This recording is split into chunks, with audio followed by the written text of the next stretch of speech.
Let's go. There we go.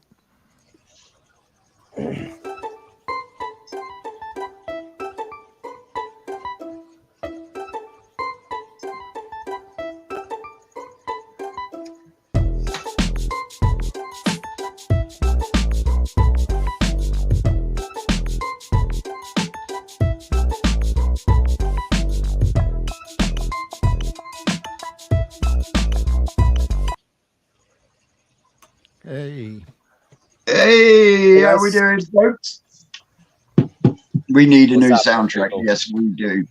Yes, we do. Ladies and gentlemen, welcome to Koi Culture. How we doing, Sid, Sam, Shane? How we doing, everybody? Dino, how you doing, bro? Yeah, Shane, your brother's actually come in before we actually finish. I mean, last week he come in and went, "Afternoon, guys. Just as we cut the stream off." Yeah. Bless him. His fucking work was flat out, but he sent me a message earlier. Good morning, Lex. Good morning. So, yeah. Oh, Sid's just muted. There we go. No, I was just. There's a train going by, folks. Ah, gotcha. So, Sam, what's new? What you been up to? Some small changes in the filler house. I'm about to do some automatic water top up on the growing tank. Ooh. Yeah, similar to the one I got on the main pond. I'm in the middle of some wood decking outside. Yeah. So, are you putting an automatic top up in because you're changing your filtration because you're running an easy pod on there, aren't you? Yeah. No, just because it's in the way it is now. Water is coming out of that pipe into the filter, and when I need to top up the growing tank, I need to switch the automatic top up off, so it's on all the time, and put a hose on that pipe and put it in the growing tank. So just to make it easier. Yeah, got you. How we doing, everyone that's popped in? Hey guys. Yeah, we see them all stopping in. I see them all coming in. Yep, scrolling in.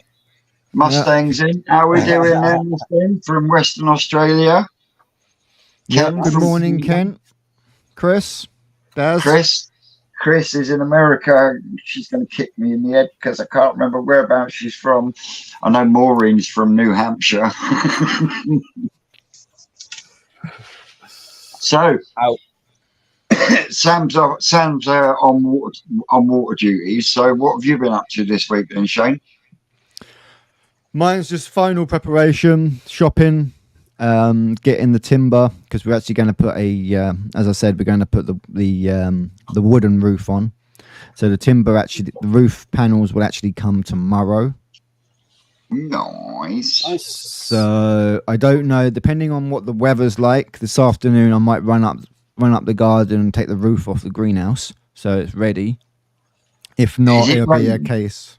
Not at the moment, no. But because of the extension cable up there, it's a case of we don't really want to take the roof off, and then it does start raining, and then I've got to try and work out how to box the extension cable off to stop that from getting wet. Mate, just put a plastic box. I tell you what, you millennials just don't think outside the box, do you? Put a plastic box flipped over it. Right? You get a couple of carrier bags, wrap the extension lead in a couple of carrier bags, some electrical tape either end to make a seal. Bob's your uncle, Fanny's your aunt. Get up there after the show and get that pissing roof off. Yep, that's actually funny you mentioned that with the bags, because I was over and helping a friend this last weekend, and he made that trick with the bag and some tape, and the bag was full of water. Oh. Maybe he didn't put the. He didn't form a proper seal, then, did he? No, not at all. It doesn't matter. You just put the open side down. Yeah, but it doesn't. But he put the open side up. Country. Yeah, that's. What's the point? Well, there you go. I was going to say, That's well, I why I have said read just before flip a we plastic do box it. over it. Flip a plastic box over it, bro. Yep. Yeah. Bucket. But yeah, he couldn't understand. He couldn't understand why the power was cutting off all the time. I'm not surprised. Sid, we've got a question for you there, mate. Yep. Not yet. I haven't looked into it. I'm pretty sure I can, but I haven't looked into it yet. I've not had someone approach me for that. But if you want some koi, I can send it to you no matter where the hell you are. I'll get it to you, bro. Go. Nice. There you go. For sure. Nice. But I haven't looked into it. I have my sisters are in the States and they've been hounding me to get my ass over there. So I'd love to bring you some fish. Oh, that would be awesome. Yeah, that would be. And I'm just going to say one thing, Chris. You failed your mission because you failed your mission. She knows. She knows. And I bet she's chuckling to herself. She's supposed right. to figure out and come on the live tonight. Yeah, her mission was to get Maureen and herself to come on the live today, and Yes. I don't know. Mission impossible failed. Yeah, we was waiting on that email. It's a link. It's a link. You just need to open the link on a phone, enter the studio, and you'll see us there. It's that simple. Vince could figure it out. Okay, Vince could figure it out. So if you can't figure it out, folks, that's an issue. You know, you need to go for tech classes. So what have you been up to this week, then, Sid? Oh man, I've taken on a couple of big projects, a couple of nice, sweet projects. I told you about one the other day. And now we've got a fresh one that's got an even bigger waterfall. You know, so like it's gonna be a lot of fun. That last one was big. How high was that last one? The last one was 22 feet. But the next one, but the next one's gonna be amazing. It's gonna be about 46, I think, 46, 47, somewhere in that range. Hitting on 50 wins. Crazy. Mission not failed. But you didn't message me so I could send you the link, you don't be mad. Vince, go send them the link, bro. Go send them the link. Send them the link. Let's see if they've got it in them to follow through. Come on, Chris. Yeah. It just so happens I have both of them on Telegram. Oh, really? Perfect. So, Shane. Yes, mate. Continue. When are you looking at finishing your shed, bro? Because I am. So, as I say, I've already got the metal with the sides. So once the greenhouse comes down, metal sides will go straight on. I have got some clear plastic for now that I can put around on the sides before I put the sheeting on. Because obviously I've got to measure each of the roof plastic panels that come off the roof because they're going to go onto the side.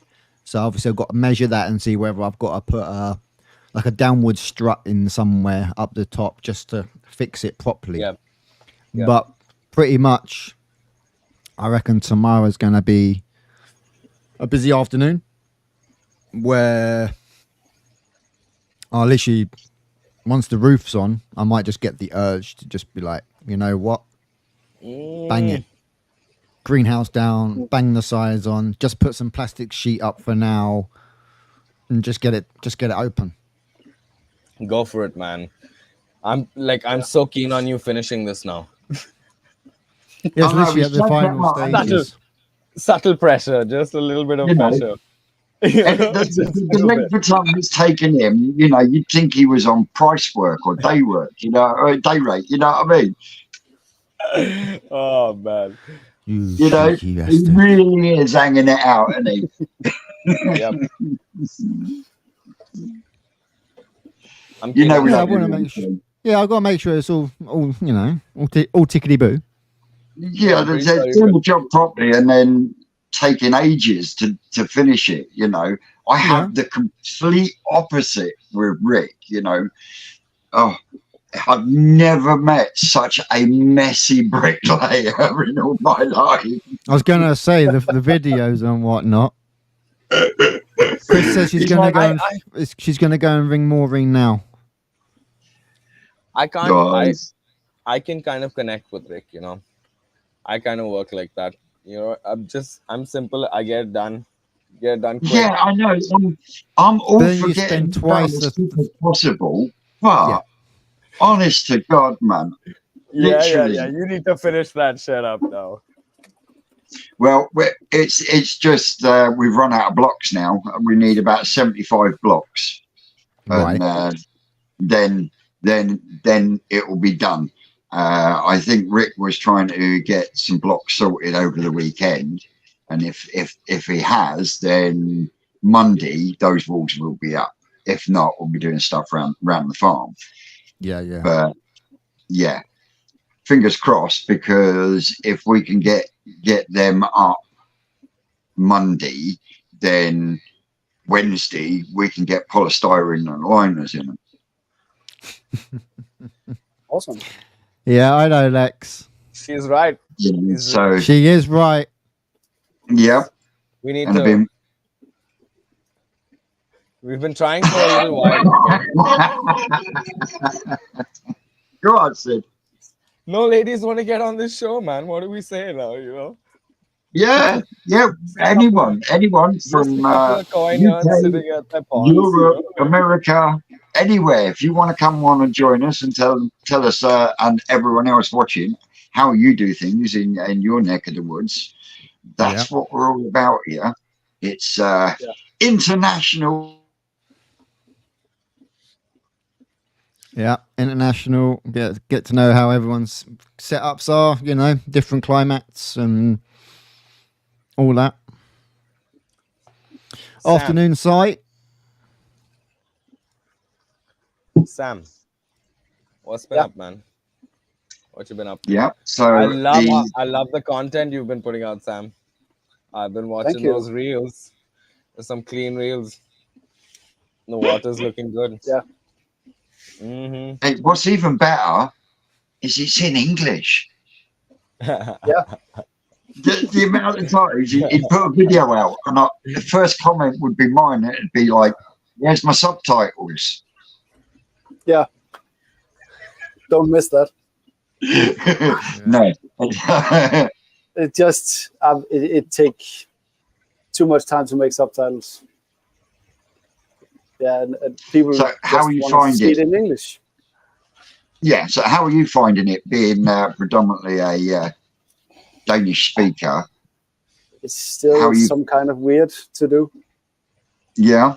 But yeah, I know. Yeah. I think it's okay. I'm gonna get used to it.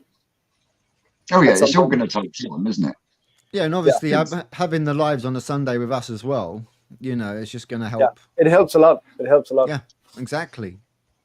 Jigsy. See, there's another one that's failed his mission. Jigsy, he promised to come on the show, didn't he? He's failed 3 weeks now. Why don't you try and send him a goddamn link as well, Vince? He should have been on. Who knows? Maybe we have 8 screens. We can have it.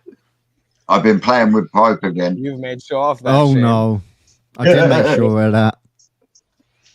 Well, I've been ripping things apart again at Twisted Towers. The Eric One prototype carcass has been taken out. Yeah, I see that short. Yep, that's been taken out and is going to become part of the biological filtration for the Twisted Rocket Pond. Oh, nice. Yeah. What I'm going to do, I'm never going to be able to get hold of the original Eric mat that Peter had in there. Yep. What I plan to do is have it running horizontal flow like it was designed to do, but instead of having Eric mat, I'm going to use Jack mat instead. So basically what I'm looking at is the clover 4-leaf multi-bay thing that we've got. Yes. That just being settlement and mechanical filtration. Then from there, gravity feed from there through the Eric, which will be full of horizontal jet mats, so the water actually flows between and through it with aeration, and then go from there to the pump up through said spray bar that I'm in processes of making, and down over a small shower where Rick can grow some chilies, or we're going to grow some tomatoes in there. But there will be some plants in the top of the shower, very much like Rick's going to do with these chilies. Yeah, just to give it that extra feed. There, so we've got extra chilies for this year's chili challenge. Or whether I decide to do some tomatoes is a different matter, but there will be some kind of plant growth going across the top as well, very much like Rick does. Yeah. Happy birthday, Jigsy. Happy birthday. Happy birthday. Go kill it, bro. 2 beers. You owe me 2 beers. You need to have 2 beers, Jigs, for your birthday. So, Vince, what now you said the original Eric mats. What's the difference between the original Eric mats and the jet matting? Peter had spoken with a company, and it was very much like jet mat, but the way that it was put together and compressed, you actually had more surface area on the Eric mat than you did jet mat. With the jet mat. And also the Eric mat was a grey colour. Okay. Whereas jet mat is blue. And there was, when you held it, there was actually a weight difference as well. Yeah. So it's probably like the material in which it's actually made out of. Back when Peter designed it, he actually cut a piece in half, and you could actually see that there was considerably more surface area in the middle of the Eric mat than there was on the jet mat, because the way it was put together with more strands, tighter, compact. But with the Eric principle was horizontal flow. So you've got a rectangular filter, and the water in through that front plate, and then travels horizontally through the jet mat, which is in blocks. And you've got 1, 2, 3, 4, 5 blocks with gaps in between them, and then the water used to flow between them. And then you hit your return, which you can either have pump fed or gravity fed, and then back to the pond. So that's what I'm going to do. I'm going to turn it back into almost what it was originally. The only difference being on the Eric filter, it had a brush box. So it came through, hit a brush box, and then went through the Eric mat area. And there was where you had your block. So you had a block of Eric mat, and then you had an air bar, which was disrupting the air here. And then you had another block, and then you had an air bar in between. So you've almost got the aeration you would get in a bio chamber, an active K1 chamber, but done with jet mat, Eric mat. So what I'm doing is I'm taking out that brush box. I haven't got the brush box anymore because it got used for something else many moons ago, but there's not going to be no brush box because the multi-bay is going to become, like say, settlement and mechanical, and then it will go through there, and that will become the first part of the biological, and then the shower will probably be full of light ag, and that will be the last section of bio before it goes back into the pond. Okay. Yeah, I get that. Interesting. Yeah, yes, mountains do a spiral mat. Yes, they do. but it is very different in respect to Jap mat. I was also given some Jap mat from Andy's Koi Puddle, and Yep. that is an aftermarket Jap mat, and that is completely different next to. So you can Normal. tell a difference between the different brands. Can you see what I mean? Yeah. Because So I've got some each- Jap matting in the up in the shed. That obviously when I come to do the DIY backy, I was thinking about putting some of that into it as well as like Yes. the lava rock and things like that. So I have got a sheet of it up there. It's probably about this, but it's a good chunky piece. Yeah. So Yeah, I just another thing you'll find is you'll find a width difference between the different brands as well. Yeah, you can tell if it's like you're like the main Jap matting because it is quite thick. Yeah, That's but funny I have because in India we call Jap mat the white stuff. we got a completely different meaning for that over here. That's for sure. Yeah, Over here, I'm not over here talking we about call, snow either. no, I just want to add that. Now, what do I say? yeah. Okay, in India, everybody refers to the Jap mat. You think the white stuff, okay? Well, like the floss. Yep. Fine filter. No. Okay. I'll send you a bit of Jap mat so you can No, See the I know difference. I know the blue stuff. I use the blue stuff as well. So I'm going fucking grab the sheet out of the shed. At your age, I wouldn't have thought you'd need the blue stuff, Sid.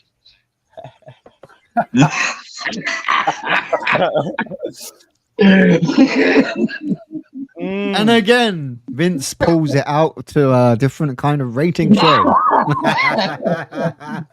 Every week, Vince. Every week. Penny 18. Yeah. I should just get one of them clips from GTA where it's like, Say nothing, though. Look at him.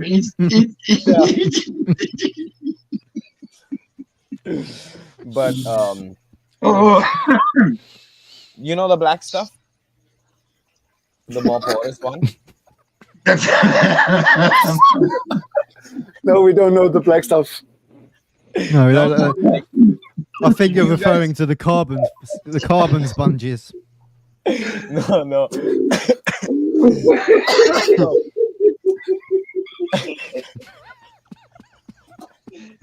Okay, let's take a second. We lost Let's Vince. take a second. We lost Vince.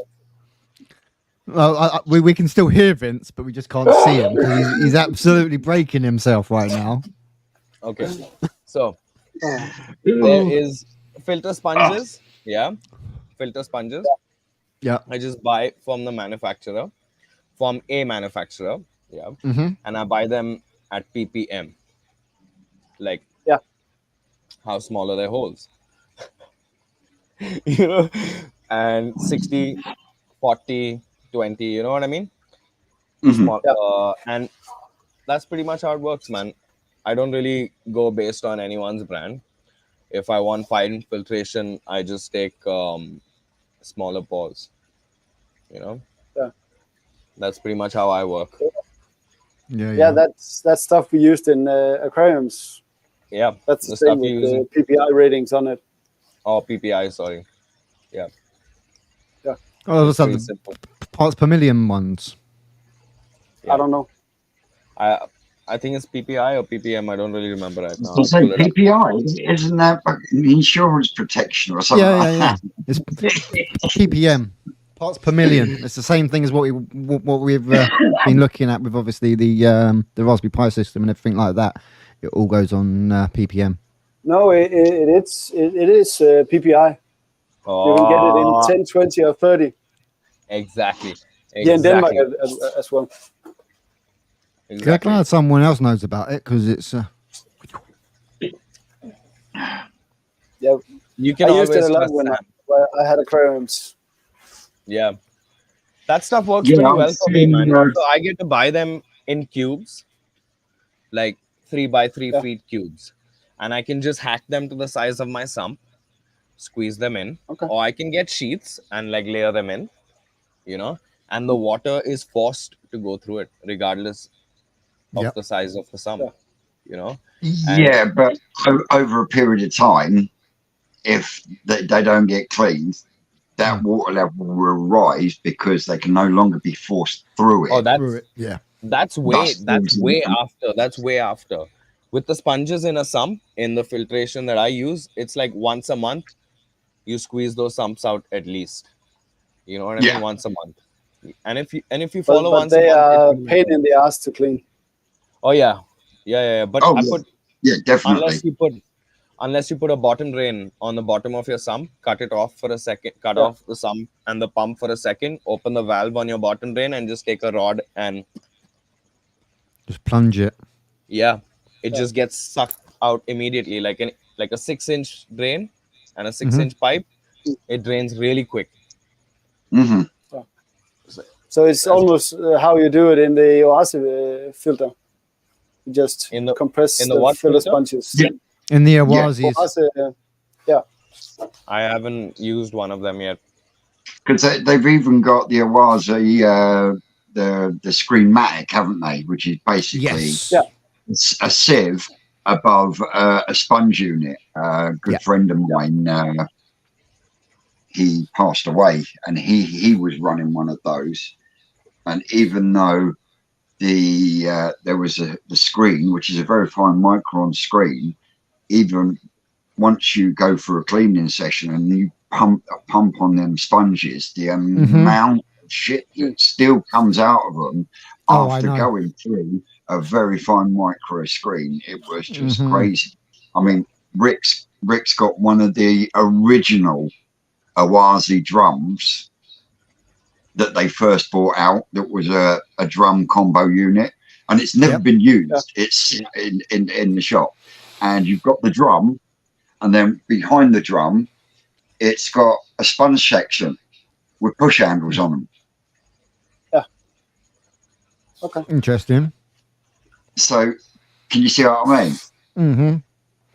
Now, so on the small pond, if they're going to be biological behind a drum screen, which is supposed to take out all this real fine shit, why would you need pump handles on sponges? Yeah, obviously, I can see the same stuff on my Tempest. I got, even though I got my drum, my Tempest they're crazy dirty. Guys, how many liters a lot of of stuff filtration gets through. are these filters? Like, second, the Tempest, how many literage of filtration is it? How many literage of 5,000, I think. 5,000 liters. No, I mean no. How many liters of media? How many liters of media? Oh, I think media is 7. Isn't it 7 liters? I think it's something like that. It's 7 or 8 liters. 7 liters? Yeah, because it's the micro, isn't it? No, like that no. big? No, on the Tempest, it's K plus media. Okay, but you can't rely on a mine's Tempest still in the to take box. care I of haven't an even pulled entire it out pond, yet. right? Second, no, you can't rely on a Tempest to take care of an entire pond, right? yes, You can. you can. Yeah, I'll be running the swimming pool as just long off as of one. as long as it's not a huge body of water. I say, look at my dad's ponds. He's got a Tempest running on each of his. They And run that's like all? a dream. Only Tempest? Okay. Yep.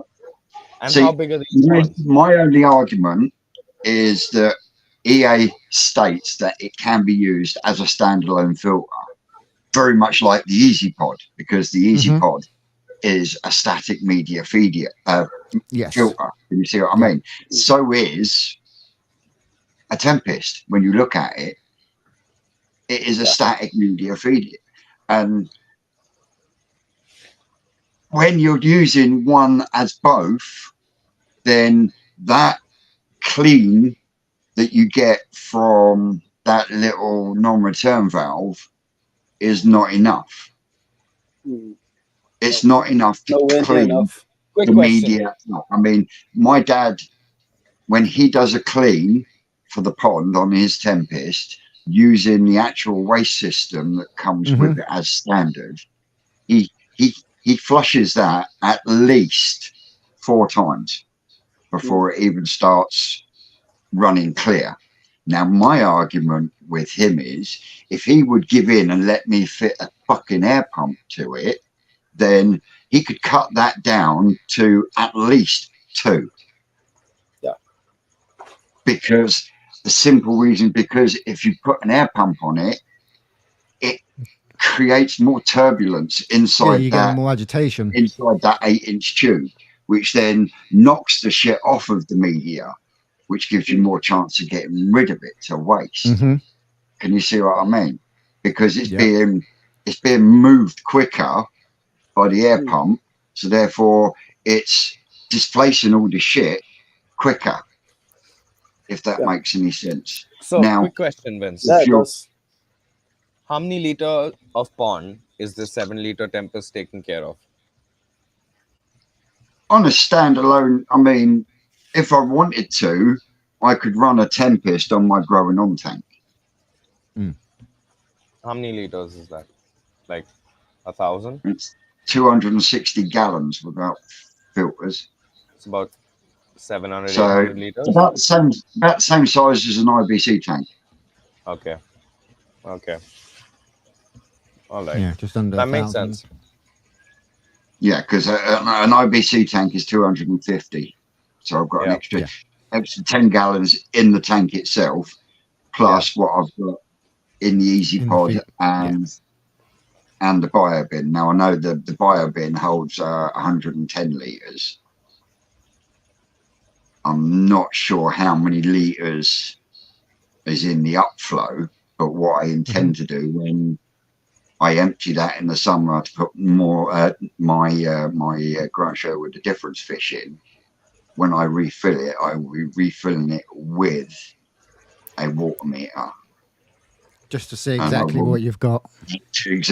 So I can actually pinpoint exactly what I've got now, because I've added the upflow, I've added the air source heat pump, so there I've got more pipe work now as well, and that's something that a lot of people don't take into consideration when they're calculating their water volumes. You know, and I don't get me wrong, not everyone's got a meter to your hose. I mean, you can get cheap ones which will give you a guideline estimate, which is better than not knowing at all. Can you see what I mean?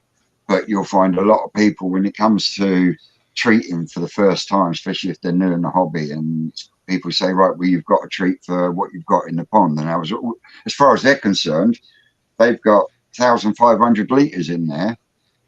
But with all their filters and everything when else. you add the filters and the pipe work and everything else on, it then raises the end number. That number. Can you see what I mean? So it also becomes, you know, your pipe work becomes part of your filtration, because you end up with that film, no matter how big or small your pipe work is, you will get that biofilm in your pipe work on your walls. And I've got to be honest, I am regretting putting the 4-inch bottom drain in the growing on tank. What I should have done was, which is the same as what I done on the toe side tank, and that is a tank connector with a 4-inch 90. And it's also something that Rick does as well. He doesn't put in sump drains. He puts in a tank connector on a 90. And I did question him on it, and like he said, if you've got your 4-inch tank connector, and you can actually get tank connectors with a dome, they're called Tommy drains. Yeah, that's what I was talking to my brother about the other week. You get a 4-inch Tommy drain. That's for inside your pond. You then put a 90 on to your filtration. Yeah. Now, where in that area is shit going to be able to gather? It's not, In the bin. because it's going to be pulled straight to the filtration. Now, when you think about it, when you look at the bottom of your pond and you've got a 4-inch bottom drain with a sump on it, no matter what speed you're pulling at some point in time, you will get shit building up in that sump area. And if you're not pulling enough water through that pipe work, you will definitely have build up inside that area, which is why you'll find there are a lot of people out there that have small bodies of water with low flows, and they'll use a attachment. My dad's actually bought me one, and you connect it to a pressure washer, and you feed it down your pipe work. Oh yeah, and then you showed me the other day. And you can clean it out. And then you can give it a bloody good jet out. But do you want to be doing that every couple of months when you're in the summer, just so that you know? So Not really. yeah, and it's also cost as well. You look at the cost of a spindrifter bottom drain.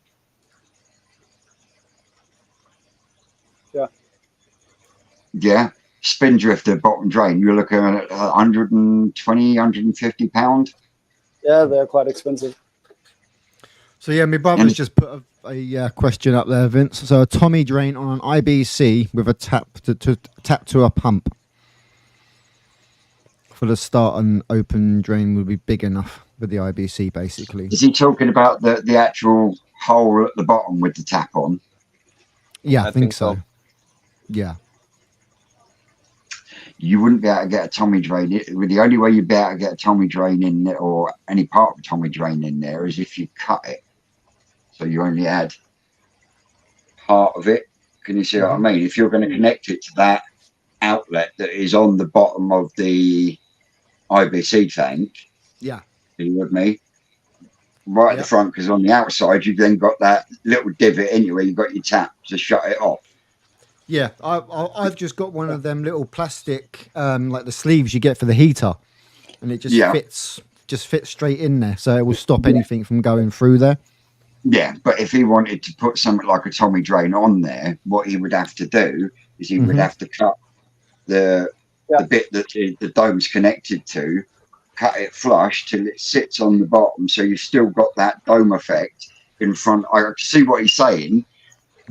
To stop fish getting in there, but if you're going to do that, you might as well just what about the Tommy drain in the bottom? Yeah, the Tommy drain, bang in the centre, and on an IBC tank, you can get away with 3-inch. He says that you can get away with 3-inch, but yet he tells me I had to buy a 4-inch. Well. Yeah, I got some questions regarding that 4-inch stuff. Why is everybody using 4-inch if they don't have the flow to it? That's a good question, actually. Because I on my growing tank, I only made a 1.5-inch bottom drain. Because I don't only have 2,500 liters an hour.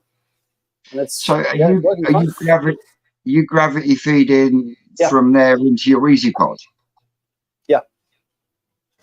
So a 4-inch bottom drain or 4-inch piping will put through it about 6,000-7,000 liters an hour worth of water through gravity. You know what I mean?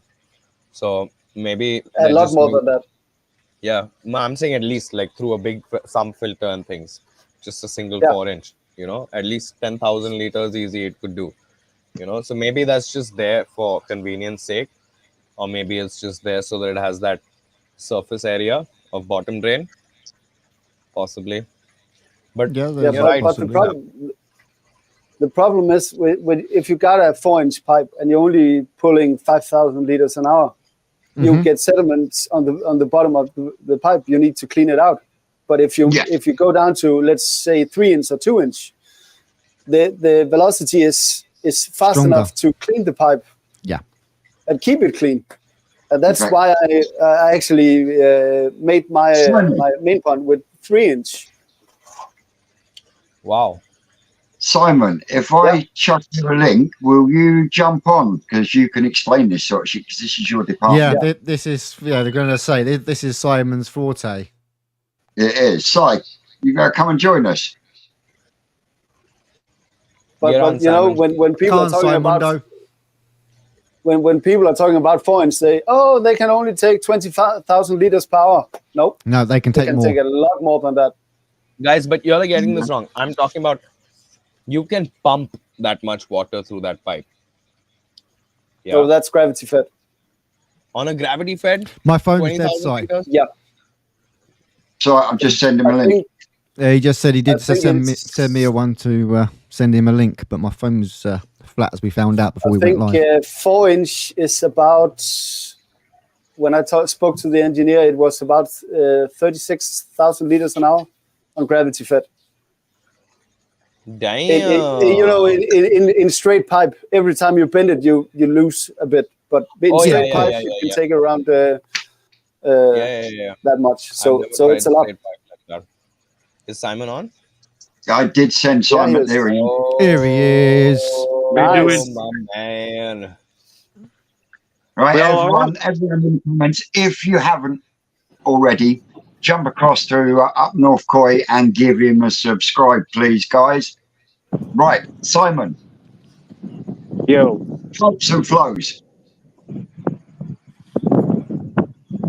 Yeah, what do you want to know? Well, which pipe work flows at what rate? And because we're having a debate here on why use 4-inch pipe work. I think, well, the main reason I think why most people use 4-inch is mainly to try and avoid blockages. You know, with blanket weed and stuff like that, it can create blockages in pipe work. So I think that's the main reason why people use 4-inch. But if you're not really someone what suffers with them kind of things, then 3-inch is perfectly adequate for most filtration systems. Because, like I say, 3-inch will pull about 16,500 litres an hour. 4-inch, you're probably looking more towards 35,000 litres an hour. So if you're pulling nowhere near that, you know, if you've not got a pond, a great big pond, then you're never going to pull all that water through it to keep it clear. You know, you're going to have to be purging it all the time to clear it of debris and stuff like that. Mm-hmm. Nexuses, they're perfect for 3-inch pipe work because you can't pull a lot of water through them. Yes. No, yes. That's only about 13,000. So I mean, for systems what are running drum filters, yeah, you're probably better off with 4-inch pipe work because obviously drum filters you pull a lot more water through them. Especially if you're having multiple returns and things like that, then you're probably better off with 4-inch pipe work. But for systems like Nexuses or multi-bay filters, you know, filters like that kind of thing, you're probably just better off with 3-inch. Wicked. Because you just, you know, for the amount of water you're going to pour through it, 3-inch is perfectly adequate. So that being said, Simon, your new growing on setups that you're going to be building for yourself and your son, what size pipe work are you using for them? 3-inch. You are going to use 3-inch. It's a 4-inch drain with hold on. How do I spin? Can I spin camera around on this? You should be able to. Yeah, but you have to go into settings and change camera. Have a look. Camera facing front, facing back. There we go. Put in full screen set, Shane. Yeah. Right, so this is the pipe work. Oh no, not on that what? one. Now what you done? Samuel, how do we get him onto full size? You had him on full size. That's it. So this is pipe work I'm using. This is just standard 82 mil soil pipe. It's classed as 3-inch, but it's 82 mil soil pipe. And the drain itself is just a Cockney Koi bottom drain. Yeah. So it's just a standard Cockney Koi bottom drain. Yeah. But I put a reducer in it. Got you. That's what I did on my pond too. Hold on a sec. Yeah, so it's just a reducer in it. Yeah. Because this tank, it's only going to be 4,000 litres, and I just don't need that flow through it. Yeah. Yeah, I think that's part of the mistake I made on the growing on tank in the shed, because I put a 4-inch bottom drain in there. It was given to me. It was second hand, so why not use it? But in hindsight, I think now, and seeing how things are done down on the farm and how things actually work, I would have been better off with just a Tommy drain with a 90 in 3-inch, and then gone straight 3-inch to the Easy Pod. But yeah, mine's having obviously bottom draining on 3-inch, but then on my boys, what I'm building him as well, I'm just going to put a Tommy drain in his. Probably not even a bottom entry one, probably just a side entry one, at bottom of pond. Because for the size of the tank, what it's going to be, it's going to pull it through perfectly fine anyway. Well, when you look back to Rick's original Munger tunnel, that had a side inlets. Yeah. And like he said, that was completely flat bottomed, and it had side inlets into the settlement chamber. And when I asked him why he didn't have any pumps actually in the pond, he said, well, they will move the shit about for me. Yeah. So, definitely will. In a lot of respects, he's letting nature take its course to help with the filtration with the fish just being what they do and grub around on the floor and lifting it up, which then ultimately then sends it into the filters. Yeah, but like I say, for what it is, we using 3-inch because I mean, people don't realise just how much water you can pull through a 3-inch pipe, and most ponds are perfectly adequate for 3-inch pipe. Plus the fact you'll keep your drain a lot clearer because it's flowing at a faster velocity through it. Yeah, definitely. The only thing I find that 3-inch pipe fittings are almost the same price as a 4-inch fitting because they're not regularly used. Yeah, well, that's why I bought a 4-inch bottom drain, because the difference in cost between a 4-inch drain and a 3-inch drain were incredible. The 3-inch drain were dearer. Yeah. I noticed that when I was looking for mine for the IBC. I found out that the 4-inch was so much more cheaper than what the 3-inch was. Yeah. That's why I told you to get a 4-inch bottom drain, because when it was all said and done, it worked out just as cheap as going the other way with a drain and a 90. Yeah. When you add the 90 onto the Tommy drain, can you see what I mean?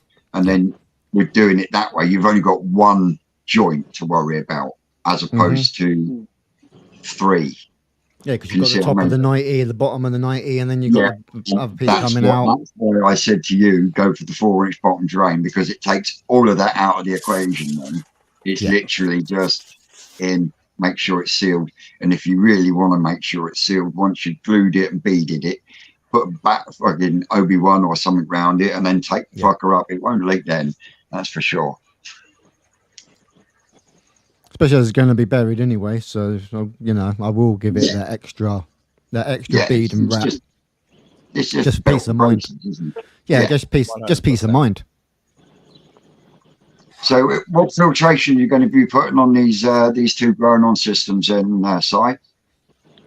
I think on mine it'll probably.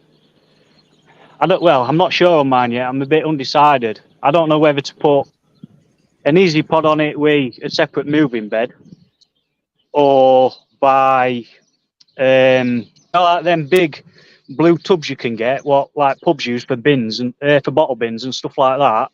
Yeah, they got them down the phone. You know, like the filter what Gifster's got in his grow house. I was thinking of possibly just making one like that. That seems to work really, really well. Yeah, but what I might do is, if I do end up getting one of them bottle bins, is probably use it on the main pond, because I wanted to upgrade filtration on this pond anyway. Because of the moving bed what I've got in here, it's only got 50 litres of K plus media in it. And they're not very big chambers, to be fair. And once you start putting more media in it, they start to struggle. Yeah. So I was thinking of buying one of them. Everybody in Indonesia, like 60% of the ponds I saw in Indonesia run with those bottle bins, and they even link them up in series and almost use them like an entire sump. Like the first one has mech media, and then the next two have even K1 and biological. Yeah, well, them blue bottle bins, I think that one Gifster's got. What I'm going to get, I think the 400 odd litres, these bins. So, you know, you can easily get 250 litres of media in them. Yeah. And once you start, imagine one of those though, so you still got the option to send it up over a shower as well, though, haven't you? Yeah. Yeah. Although depends on where you place now, you know. Depends on how you place the bottles, right? What's that? So you've actually gone off the old backies now? Yeah, I fell out with him. Vince knows I fell out with him. So does that mean your backy shower's not going back on? It's still running. It's just empty because it's connected to my skimmer line. Yeah. So it's literally all it's for now is just to keep water circulating. And I've got a piece of in my skimmer. It's got a skimmer basket in it, and I've just chucked a piece of a jack matting in it just to catch any crap what might go through it. And it literally just circulates water out pond over the shower and back in. But yeah, I mean, last season when I had all them issues, I don't know, I just fell out with shower because I was convinced it was causing me issues, and I've just never gone back to it. Yeah. Is this why you're contemplating building a second bio chamber? Well, I was going to do that anyway because obviously I wanted to start feeding more, and the biochamber what I've got, it's sort of limiting me because once you start going over a certain point, you start getting nitrite readings. So you hit a limit with it. So I wanted to put a bigger biochamber in.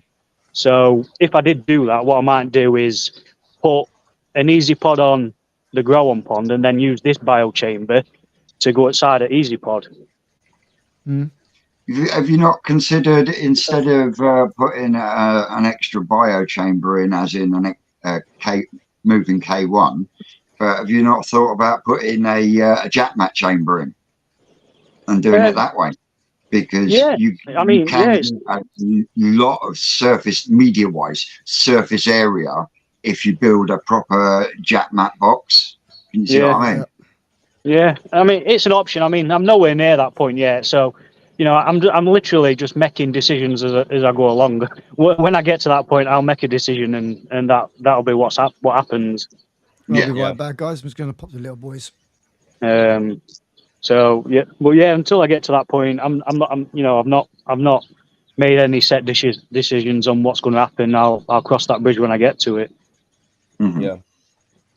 So once you've got these systems set up and running, would you ever consider like spawning your own fish in one of the systems and then bring them on? I don't know. It's a lot of hard work, isn't it? I don't know whether I'd have time, to be honest with you. I don't know. We'll see. From someone who has had small fry from me, how much work does it entail bringing on young fry? Oh, loads. So much Loads. Yeah, loads. And how's my Chagoy doing? I sent you a video on it earlier. I haven't received it yet. It's on Telegram group. I haven't been on there yet. I've been too busy getting set for the show. And oh, you've been preparing for the show? Yeah. Had to get all my filters cleaned beforehand, see? Well, show's not till June. No, this show, you tit. Oh.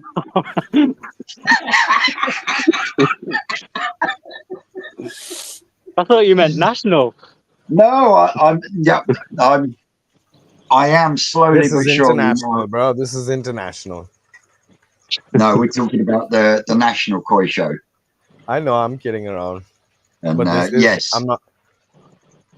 I'm slowly narrowing the list down of what I'm going to take. I'm not going to say much. I mean, Big Betty will definitely be going with me. For sure. Gimlin Sorgoy, as long as I can get that race scale sorted out, she will go. But other than that, I'm still undecided on who and what. You're taking your Becco, aren't you? Well, this is where I'm in a bit of a conundrum, and I've actually spoken with Alan Tate about this, and he said if he was benching it, he would bench it as a Becco.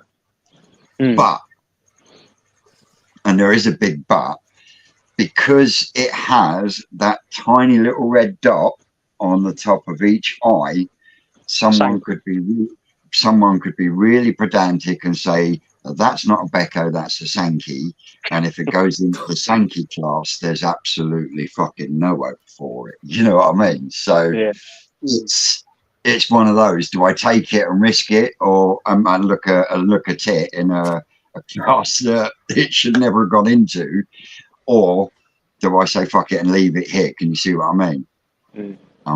I would definitely take it and risk it. And I know what Simon's got. Even if you take it and they put it into Sankey category, it's there as an appreciation piece, isn't it? Well, yeah, there is that, but yeah, it's one of the things I was chatting with Lee Hadfield about the other week, and I got to admit, he did help ease my some of my concerns that I had about the national, and he did help affirm the definitely going for it, you know. But I won't lie, I am really apprehensive. Well, I mean, you're going to be, aren't you? Because it's it's your first show, so yeah. Does the Becco have red breaking out on it, Vince?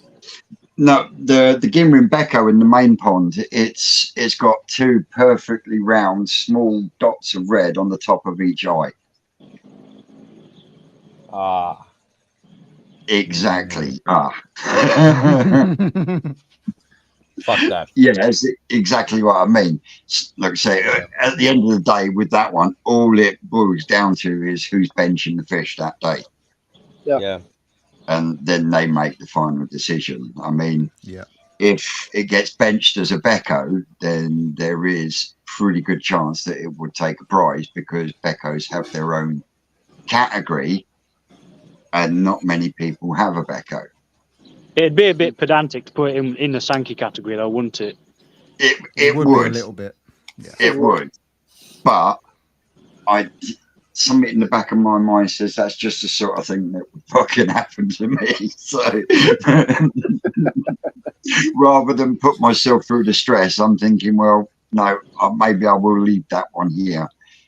I'm considering taking the Hoshkin shower though. Yeah. Is all Sumi still up? Oh mate, I'm sat looking at it now and it looks absolutely stunning. Mm. What size? Yeah, What size is that now? what size is that now? She did it is coming up to 28, 30 cm at least, if not more. It's near. It's got to be bigger than that. Yeah, he's got to be bigger than that. I can't remember when I did the video a couple of weeks ago. I've got to go back through and take the sizes off it. But yeah, I bet it's size 2, isn't it? yeah, I would say it's definitely size 2.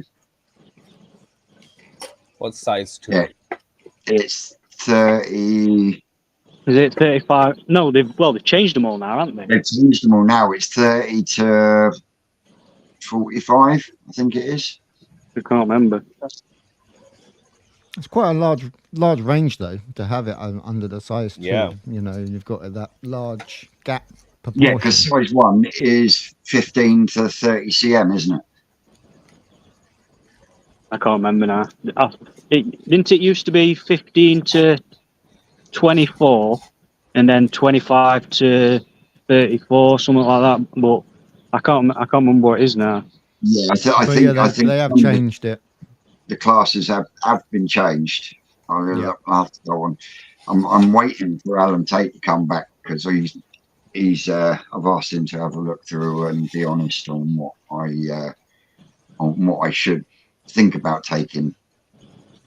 I mean, I've also got quite a few over in the Tosai tank that I could possibly take, and there's a couple of Rick's fish that will definitely be going with me.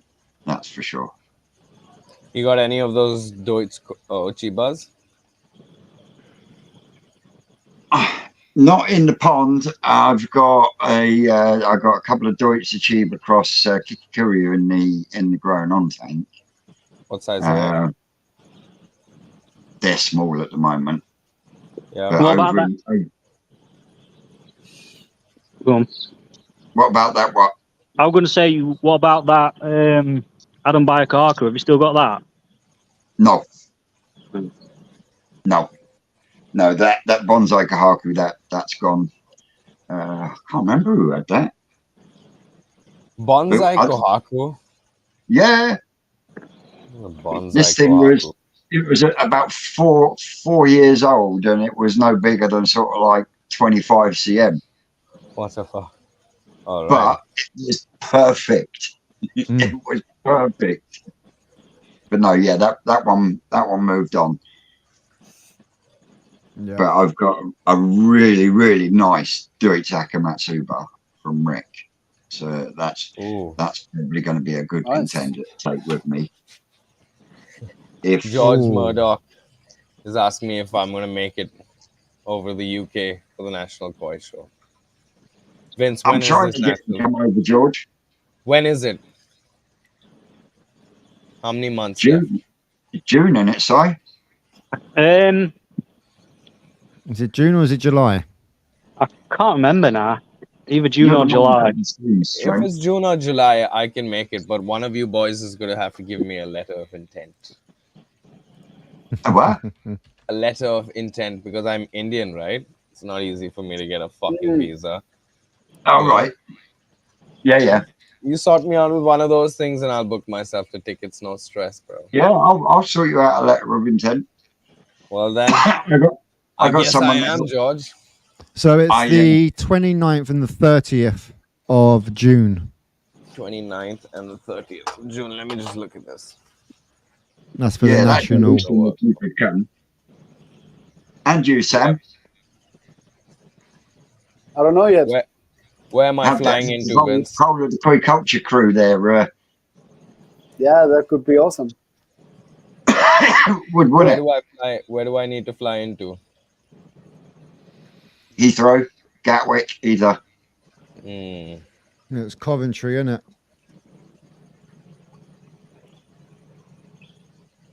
I'm sure we can get you, bro. Yeah? Yeah. Sweet. I'm pretty sure I can make that happen.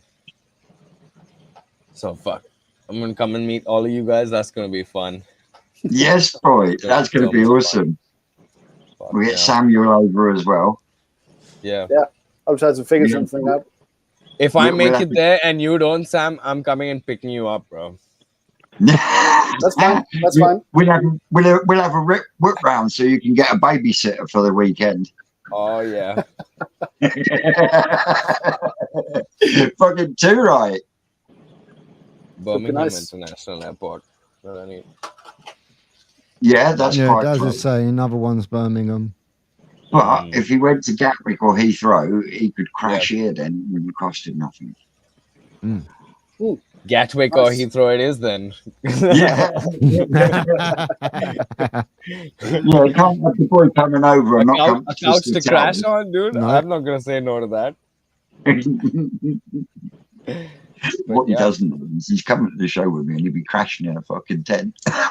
Yeah, for the whole weekend. For the weekend.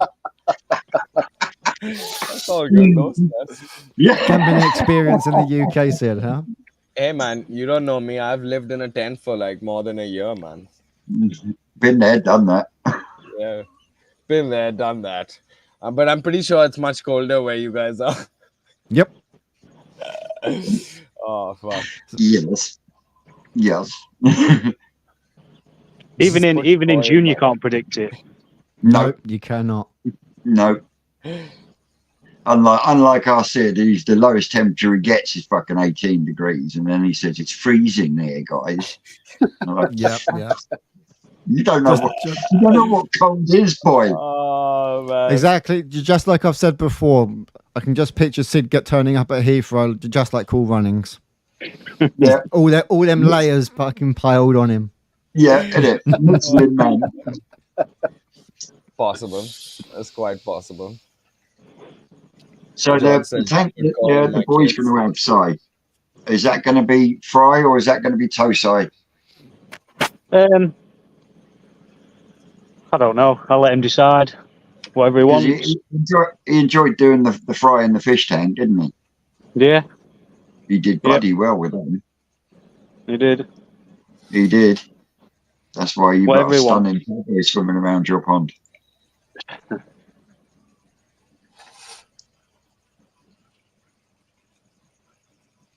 Easy pods. Mm-hmm. Well, I did. My toe side tank is absolutely crystal clear, and that Veriflow pump's running at full chat, and that's 10,000 litres an hour through the Easy Pod, through the water filter upflow over the shower, and it's crystal clear in there, mate. Yeah, see, I'll be running the IBC onto the Easy Pod. I think with most things, it's about Through. getting your flow rates right, Yeah. isn't it? Same with most things. I agree.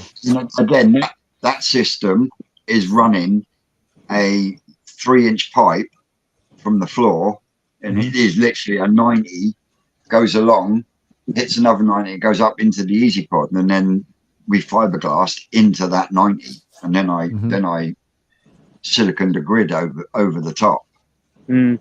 That's probably why I'm able to push that extra bit of flow through them. But you know, at the moment on the main pond, I've got an EA 20,000, and that's running at 40%, and the skimmer is an EA 10,000, and that's running at about 30%. You know, and as the temperatures go up and the feeding goes up, I then turn the speed up as well. Yeah. But then at the same time, in the height of feeding, I can be cleaning the skimmer and the bottom drain Easy Pod every third day. Yeah.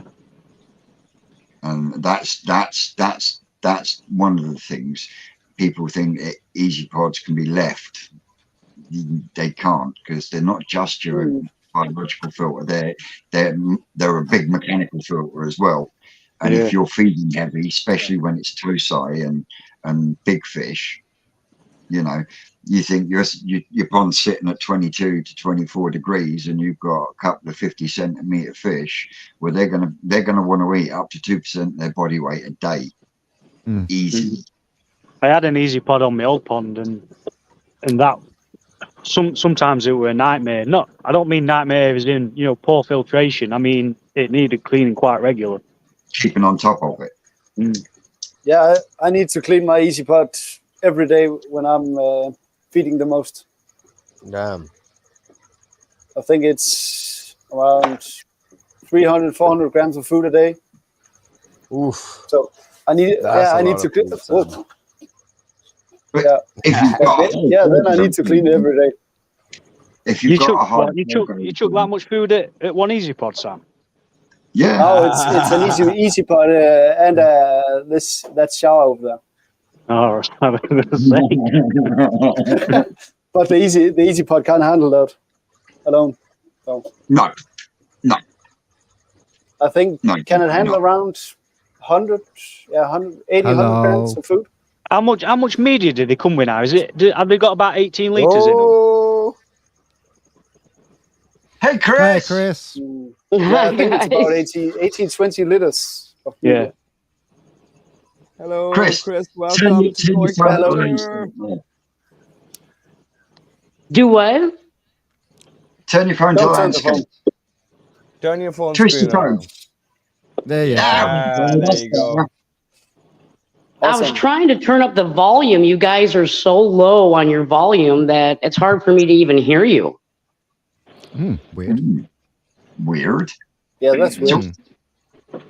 For everyone watching, Chris, whereabouts in America are you? I am in the armpit of America in Illinois. Illinois. Oh, The Windy City. No, not Chirac. No, downstate, away from all that. and how's the weather? How's the weather treating you in the pond out there at the moment? You still got snow? No, it's been warm. 2 days ago, we almost had 70 degrees. I was So going to say I did see that high recording on the last video. yeah, You see it was hitting that high point. warm, but now it went back down in the 40s. So we're averaging about 40 degrees during the day and in the 20s at night. So we'll wake up in the morning and there'll be frost, but during the day it warms up. So it's not terrible. It's not. No, it's been worse before. You're speaking Fahrenheit, aren't you? Yeah. Yes. Huh? I was thinking, bloody hell, that's warm. Normally we're not. No, she's around talking in 4, 6 degrees Fahrenheit time and not degrees C. Yeah, I was thinking, bloody hell, that's roasting. Yeah. No, all right. So for you, I have to cheat you the monitor wall. So for you guys, I would be sitting at 5 degrees Celsius most of the day, and then at night it would get down to about maybe -7 at night. Ouch. Yeah, and that's pretty warm for right now. So Okay. Wow. Whoa. You know, No wonder you. Oof. I love my tropical weather. oh, So hey, easy. Yeah. What are you Not sitting my at right now? it's not my fault that my great grandparents decided to go to Chirac when they came from Italy. It's not my fault. No, 100%. How do you find koi keeping in your part of America? Is there a lot of it? Is there an ease of access to koi and stuff? I mean, if you're willing to travel to like Florida, California, there's some koi, but I'm not traveling 2,000 miles to go get a koi. It's just Right. that's a long way. And yeah, we just get there's a couple breeders on here, and like I know I found one in Indiana, not too long ago, but I mean the quality's better than Sorry, stores, I think we're losing you. but Crackly a bit. Yeah. I mean, we don't have like shows here and stuff like that. Now they do on the West Coast, which I'm going to be going to the All American Koi Show this year. I'm hoping anyway. But yeah, When is out that? here I think Americans keep koi for a very different reason than what you guys do in the UK. I'm noticing that you guys in the UK are keeping them to get them big, get them fat, get them on, and a lot of you guys like to show them and whatnot. Here, they are strictly a fish for pond decoration, for an accent to a home. That is mostly the intent that we have to get a koi. We don't try growing it on quick. We don't try getting the biggest koi. We don't, you know, we don't have to have it perfect to its description. We look at a fish and say, okay, that would be pretty in my pond. We throw it in, we feed it in the summer, we let it go dormant in the winter, and then we feed it again the next summer. Our intent to just actually have fish swimming around in a pond. Yeah. Because let's face it, I'm noticing that what you guys are doing is a lot of you guys are getting them super, super, super big. Well, now you have this certain size pond that the fish is too big to fit in. So you're looking to get rid of it so you can get something smaller and then start all over again. And we get attached, really, really, really attached to our fish. So there's no way I would get rid of my fish because it's too big. I would dig a bigger pond. And that's how I would move take it over to that lake. Yeah. Either that or just move it out to the front pond. There is fish in my pond that no matter what size they get, they will never go. Yeah, but, like Betty. You know, it's all personal taste, isn't it? Because, you know, as you know yourself, you know, they do change, and they come to a point where I've got a couple in there that I've got in there now, and I'm looking at and I'm thinking, you haven't progressed the way I thought you was going to go. You've got a nice body and this, that, and the other, but it's not the way I thought you was going to go. So they'll move that on. In the growing on sense, I don't think it's a case of just trying to get them as big as possible. For me, it's more trying to bring out its potential from its genetics, if that makes sense. Can you see what I mean? Well, yeah, but you're in it for a different reason. This to you is not only a hobby, but it's a / business. And there's a big interest into making a new variety, stuff like that. You have a deeper interest in the koi than what most people out here do. Mm-hmm. Yeah, I can agree. So that's why out here we don't see that. Yeah, in India, a lot of the people that are keeping koi are just keeping it for the decorative purposes. At least 70 to 80% of the people that are buying more premium fish are definitely keeping it for the decorative purposes. And the few that are hobbyists have a similar outlook to what you guys have, you know, which is try and experiment with it, see what's going on, see how far. I think it's more it's more the keen hobbyist that pays attention to growing them out quickly and trying the various things that these guys do. I think what like Americans and Indians, we're not so technical, you know what I mean? We're not going to sit and get into it like that. We just kind of want to enjoy it. We just want some nice, beautiful fish, which is why I sell Indonesian fish in India, you know, and very openly and very clearly. And people love them because they're just beautiful fish. That's what they see them as, you know. But I get it. Definitely. And Vince is not a business, Vince is not a business. He's not. I'm just a hobbyist that is absolutely obsessed with koi. He's twisted. I have been for so many years. You get what I'm saying, though. You have a very different reason. You don't just have a pond and have fish in them, and then that's all you want. You just want to enjoy what you have. You strive to get something better. Yeah. You get what I'm saying? So you're going to have a bigger turnover rate. You better never get rid of Betty, though. No. I mean, I'll be mad. I'll be mad if you do. Betty, Susan Zasagi, the Ginrin Sorogoi, the Beko, they will go absolutely nowhere, and neither will the Charatsuri.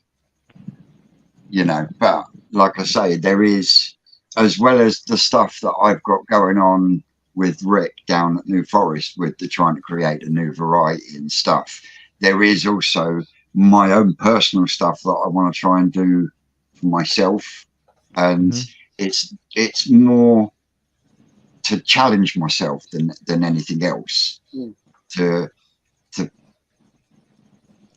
test my eye. It's why I love doing the selecting and stuff with Rick, because every time I go down there, I always learn something new about what to look for, what not to look for, or on filtration, and it's once you get into it, it does become obsessive to a degree. And you are right in what you say about differences around the world. I mean, you look at most big ponds in America that have koi, have got large rocks and boulders and gravel and stuff in the bottom, whereas you look at a pond here, yeah, exactly, which is 9 times out of 10 you won't see any of that, because we look at it and we think, well, that's somewhere to harbor bacteria, that's something that fish can damage himself on. Can you see what I mean? By looking at it as a different way. And I can understand what she's saying about the koi becoming a decoration. It's not a decoration. It's part like the pond itself is a landscape feature. Yeah, it becomes It's part a of the landscape family. feature. It's not a koi pond. It's a landscape feature first, and then the fish are just coincidentally in there. It could be koi, or it could be catfish, or goldfish. Yeah, it could be goldfish, or pumpkins, or whatever. Tabba So sabbas. that's pretty much how they're looked at here as well. Butterflies.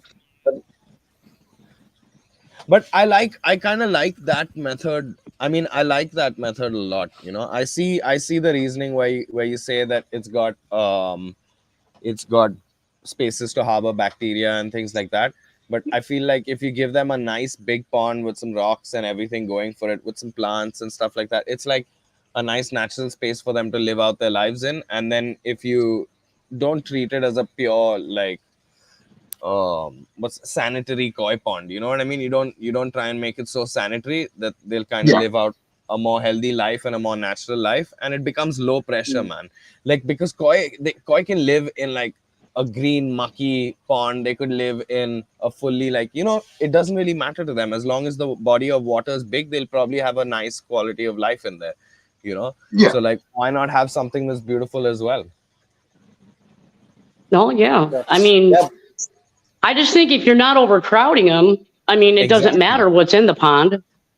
Exactly. I mean, as long Because as they have enough room to be a fish, yeah, I don't think there's a problem. I pulled those fish out last year after being in my mud pond for 3 years, and the only damage on one of the koi was from us, and that was popping a couple scales off. That's because we messed with it. Other than that, they were completely healthy. Yeah. Oh, definitely, because they are still a carp when all things are said and done. Like, we overcomplicate koi keeping, right? It can also be so simple. It can be so simple. It could be a bog filter, just simply a bog filter with some plants, juicing it out, and you just leave it like that. You clean the bog out once every 10 years. Yeah, well, that's what I'm trying to achieve here. The man-made pond I have in the back, I am trying to get it to where it's its own ecosystem, where the bog is going to mostly take care of it. I'm going to set up 2 easy biofilters on the bottom, and those you only clean once a year. My bog, I have it set up to where I can clean that once a year, which is all it needs. And with the bio load I've got going in there, once a year maintenance, that's it. And it's going to be all run on 1 pump. No, 2 pumps. I'm sorry, 2 pumps. Other than that, I can walk away for a month and it'll be fine. I don't have to worry about it. And those fish will be fine. I like that method. Absolutely. I like that. But that only works for people that have space. Of the hobby. Yes. No, I think it's also like about how much space you have. Here? No, it's about, for the person that's doing it, it's about how much space they have. Because exactly. If they have a lot of extra space, then they can do it like that without any stress. But if they're limited to a small backyard, then they're gonna try. Then you're gonna try and do it super efficiently, right? Right. So I think in the UK, what you guys are dealing with is a lot less space. I'm pretty sure I agree. they have a lot of space in the States, no? Yes. Mm-hmm. And if you don't have enough definitely. space to do what you want, you just buy something else that's bigger. That's what we did. Mhm. We started out with a little pond. Just some And acres and when acres that of little sweet koi pond, farm. I'm telling you, when that little pond, when they outgrew that little pond that I had in the front, my husband built a very huge indoor pond in the basement for my koi. Nice. And I have video of that pond. And when they outgrew that pond, we started looking for a farm, a bigger area that had a pond where my koi could go. And honestly, that was a big factor in buying the property I'm at right now, is because I wanted at least a 1/4 acre pond. And that's why we bought this place. So I would have a place for my koi to grow out Nice. and just keep them. Nice. Why do you think I keep building more filtration? Oh, I know. I can't wait to go there with Maureen. Maureen better get her butt out here. That's all I got to say. But yeah, I can't wait to see your setup in person, Vince. I can't wait. I'm so excited. Well, Yeah. both Simon and Shane have both been here and both can attain. How much room have I got in that filter house, Simon? 0. It looks like it. And since you was last here, I've managed to put in an upflow filter and a shower. Yeah. But it's how you make use of the space. That's what's important. Yeah, it's, exactly. I've said it for years. It's all about water manipulation. Mm-hmm. You know, and there are ways of making that body of water think that it's bigger than it is, and that is done through filtration. Yeah. Oh yeah, and you do a great job at it. Oh, I try my best, and that's all that anyone can do. It's Exactly just that. Anyone can do. At the end of the day. One thing I've been doing for a long time, and that is growing fish big in small bodies of water. But also, my goal is to make this thing natural. I want a natural pond back here. I want to get it to mature. I've been having really bad string algae problems. I pulled out, actually, to be honest with you, when we measured the string algae that we pulled out 2 days ago, it was like 343 feet of it. And then I walked around the back side of the pond and saw a big clump that I left back there. So it was like over 400 feet of string algae I pulled out of that pond. Crazy. But I knew it was going to do that, though. I knew it was going to happen because this is the first spring of this pond. It is not matured yet. So, I mean, I expected that. But I guarantee you, after this pond matures, it's going to run itself. It's going to be just fine. I'm not going to have these issues. And like I said, it's going to be a once-a-year maintenance thing. That's going to be it. I'm not going to be obsessively messing with this pond. First year when I set up a pond, I will use the aid of UV sterilizers, chemicals, stuff like that. After that first year, I will never put a chemical in this pond ever for anything. I'm not going to do it. I just won't. Everything will be natural in this pond. And that's just the way that's going to go. I just don't believe in chemicals with the fish. I don't believe in any of that. I've never had a sick fish, never had one I had to treat for anything ever. Our fish don't get sick here, like I told John Gaz's live. We don't get the stuff you guys get. Our fish go through a really hard winter. They go dormant, and the parasites that probably they do collect in the summer, they fall off. They don't die. They're there, but they go to sleep. Our fish have such a very strong, about the only thing that I do add occasionally in my pond, and I always have since I was a kid, is stress coat. It really helps the fish out. It gets their coating so good that they can ward off stuff like that. We don't handle our fish like they do in Japan. I did during the roundup. When I did that roundup, we did touch the fish, but when I put them into that bucket and drove them back here, that bucket had like a triple dose of stress coat in there. So by the time they got back here, they had the aloe, they had all the slime, because what it does is it helps the fish produce slime on their scales. So by the time they came back here, they were already treated with slime coat. I put them in and I never had a problem. I mean, I was always taught from a little girl that the slime coat on the fish is the absolute most important thing. It is. It's the first line of defense. Steven's got a question for you. Is that the API stress coat that you're referring to? Let me look. I believe it is. Yeah, here we go. Yeah, it's good stuff, that. Yep, that is exactly what I use. As you can tell, I buy big jugs of it, and yeah, I mean, I've not that it's a big deal or anything, but I worked at a local fish shop, and I worked there for a couple of years, and even all of them kept telling us that don't touch the fish. Make sure when you net. I mean, all their nets were kept in API water with stress coat. You are not allowed to touch their fish. You're not allowed to do anything. And, I mean, just from a little kid, I mean, going to the mall to get my fish when I was a little girl, they always put stress coat in there. They always, they're like, oh, yeah, it's the most important thing. You touch a fish, you're taking the slim coat off. And you have bacteria on your hands. So when I keep fish, if I have anything on my hands, a cut or anything, we have like a farm in Fleet. It's a local like farming store, and I know it's disgusting, but like vets will put on those long gloves and they'll stick their hands up a cow's rear end to see if it's pregnant or not. You can go buy boxes of those gloves, and I'm telling you can use those gloves to stick them into the pond to check your pumps, and that way you're not getting your hands in your water with sores and stuff like that.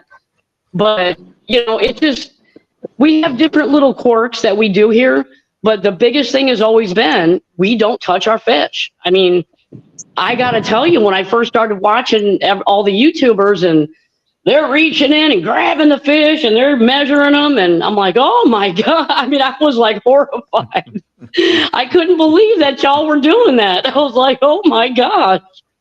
So it was an adjusting thing. I mean, but yeah, we don't do that here. We don't touch them. What's the pricing like of that stress coat over there? Because it's quite expensive over here. For that jug, usually a jug like that, I spend about $8.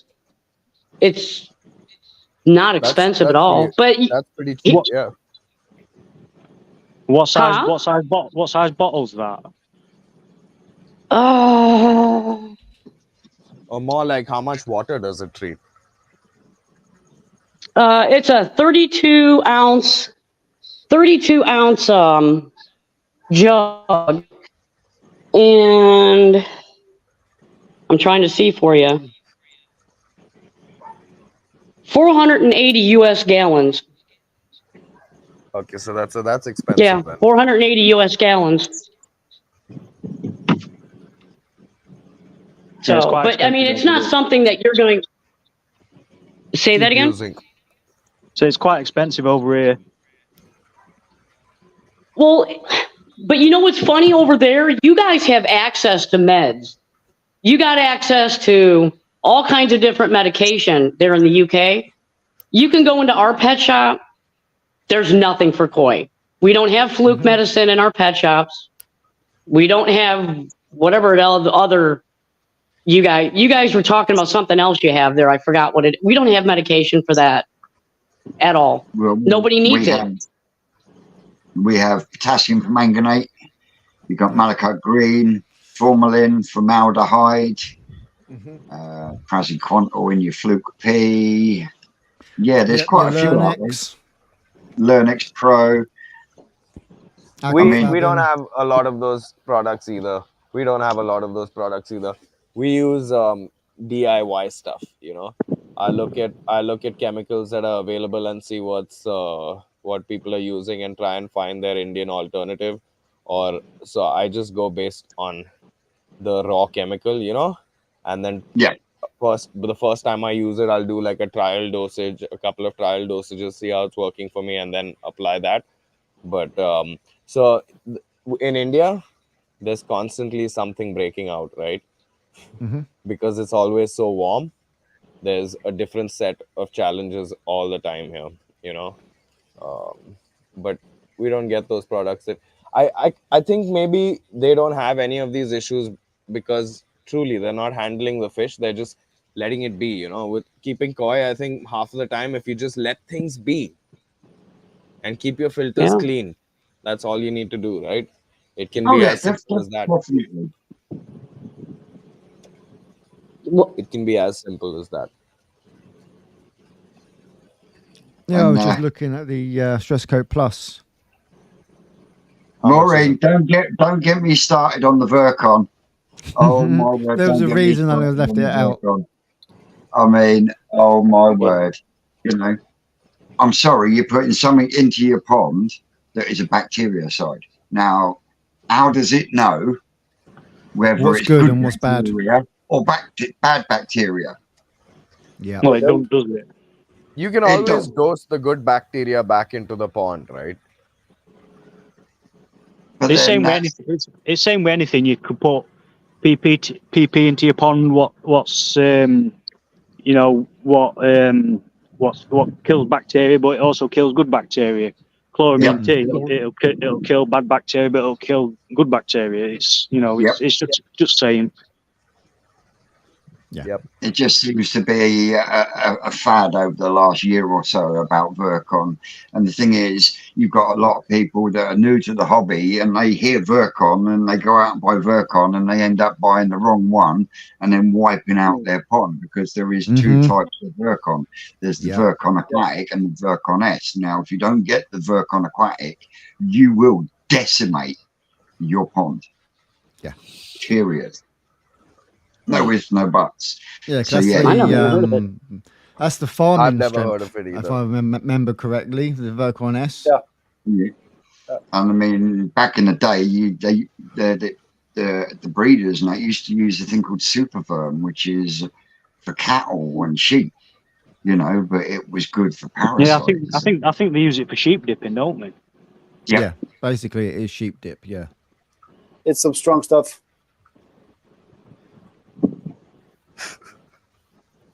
Yeah, so when I was looking on, when you was talking about the stress coat, I can see at the moment on even the US Amazon, you're looking at about $53 for a 1 gallon of the Stress Coat Plus.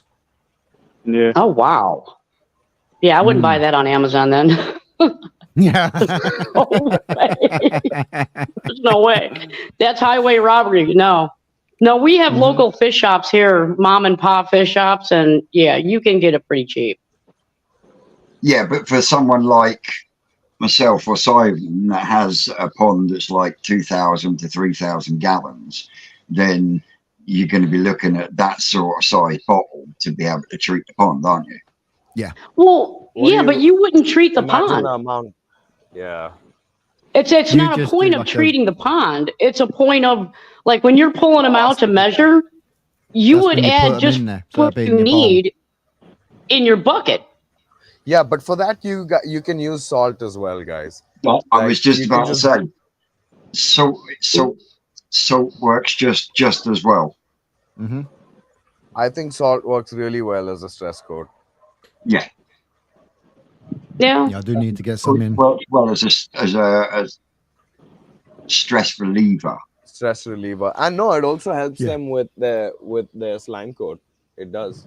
Yeah, it does. Every time I have a salt tank, the fish in there, because I use them, my hands are quite slimy, and even in terms of like, about the what is it? Oxygen regulation, I think it is.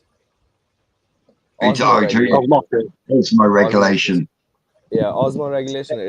It helps the fish so much with the osmoregulation that it saves a butt ton of energy in his body with that. And it can divert that energy to some other things. So for a really long time, for the first 1 year of my entire koi keeping process, I was using salt in my pond at like maybe 1 kilogram for 1,000 liters, and I had not a single problem ever. That's about 0.03, isn't it?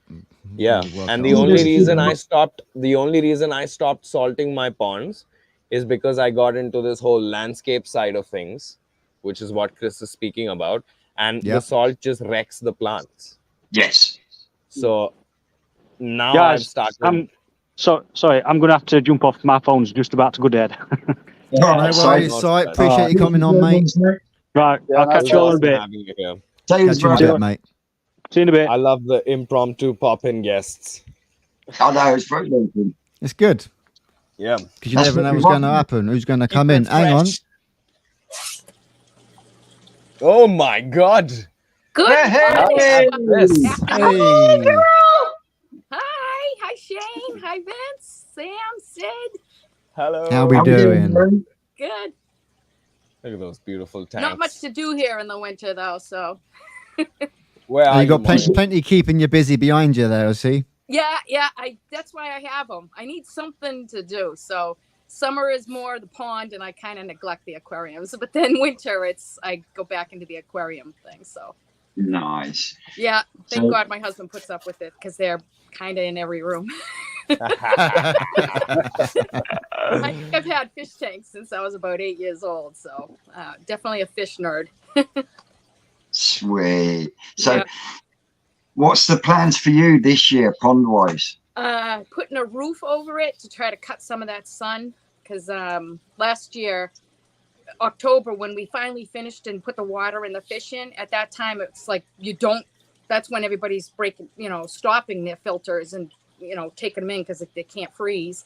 And so the only fish shop that's even near me, down in the next state, Massachusetts, it's the only place I can go to and get koi, but they're not, I can't go and say I want a tancho or a key at Surrey. They just get a lot of koi from I think a farm down in North Carolina, and you just buy whatever they have there. So that's why it's like when I see you, we're like, oh my God, the fish you can just pick. The breeds you can get and stuff. Oh, yeah. Don't worry. Chris is getting some. Yeah. I know. They do have, like she said, they do have farms. I found one that's out in Hawaii, and they do ship, but thousands of dollars, Yeah, that's like if you were to go down the lines of like Sacramento koi and things like that as well. Yeah. Oh man. Yeah. Perdin koi, that's another koi just so farm. much for the fish, you probably have to pay the same for the shipping to get it out to. I'm on the East Coast and buying from the West Coast. It would be crazy. So yeah, most of my koi came from. It's really a water garden place, but the guy who owns it has a big interest in koi, so I get all my koi from him, and I've never ever had an issue. I've never had a death of a koi caused by a problem. I wiped out my whole pond one time because we had 3 days of over 100 degrees. That's Fahrenheit, over 100 degrees, and I was gutted. That was my fault. I didn't have enough aeration in there, and I think there was just not enough oxygen. And we had a wedding that day we had to go to, and it was so hot the bride passed out. We came home, and my husband said, I think there's a problem in your pond. All your fish went white. And I said, what? And I went and looked, and I was like, oh, it was all the bellies. They were all belly up. Yeah. So that was awful. That was probably about 15 years ago. So lesson learned. Yeah, So- big lesson learned. Keeping koi for 15 years. So, I've had koi a long time, but I always, what I did is I had a small pond. So when they got too big, I used to bring them back to the fish place and go get and buy small ones so I can grow them out, because I like to watch them grow out. Yeah. So You know, to watch the development and stuff. yeah, and then we bought this house and where I have plenty of acreage, and told my husband, you got plenty of acreage. I'm taking one for myself. So built my dream These lucky pond, ladies. built my dream pond, but I'm sure that's gonna end up being probably another one. You know how it is. We know it happens. yeah. We all plan the I size of would our just pond, and we should just double but it. if you have a problem, I want a quarantine one, or mine are pretty big, and I don't want to put little babies in there. They're gonna suck down the bottom drain. So I need a place to give me more things to do in the summer. I need a place to give me more things to do in the summer. Yeah, I mean, I can't be bored. I'm retired now, so I need something to do every day. So, how much have you seen change in the koi keeping in your part of the country over the years? Honestly, here, it's hard for me to try to find somebody. That's why I was talking with you, Andy from Derby Koi, Jamie, keeping it koi. I was trying to get information because there's no one to ask here. No one does the raised ponds. Like almost all of you have those raised ponds, and that's what I always wanted. That I wanted to be able to go sit at the edge of that and look down on my fish and enjoy it. I would love to have a window, but they kind of advised against that where we have the freezing temperatures here. So I don't know if we could get away with it. I don't know, because we're minus 10, minus 20 Fahrenheit in winter, and that's pretty cold. I don't know. I just worked for that cracked. But Vince, you guys have glass. It was hard. But we don't get that find cold. A bottom drain. I mean, honestly, the stuff I ordered from UK, JS Koi, I think. Yeah. Was the name of the company. That's where I got my bottom drain. The pipe work, the piping. It's funny that like you can't find it here. So you had all the piping sent over from the UK. Huh? Did you have all your piping sent over from the UK? Yeah. We can't. What? Wow. Jeez, that must have cost you a fortune.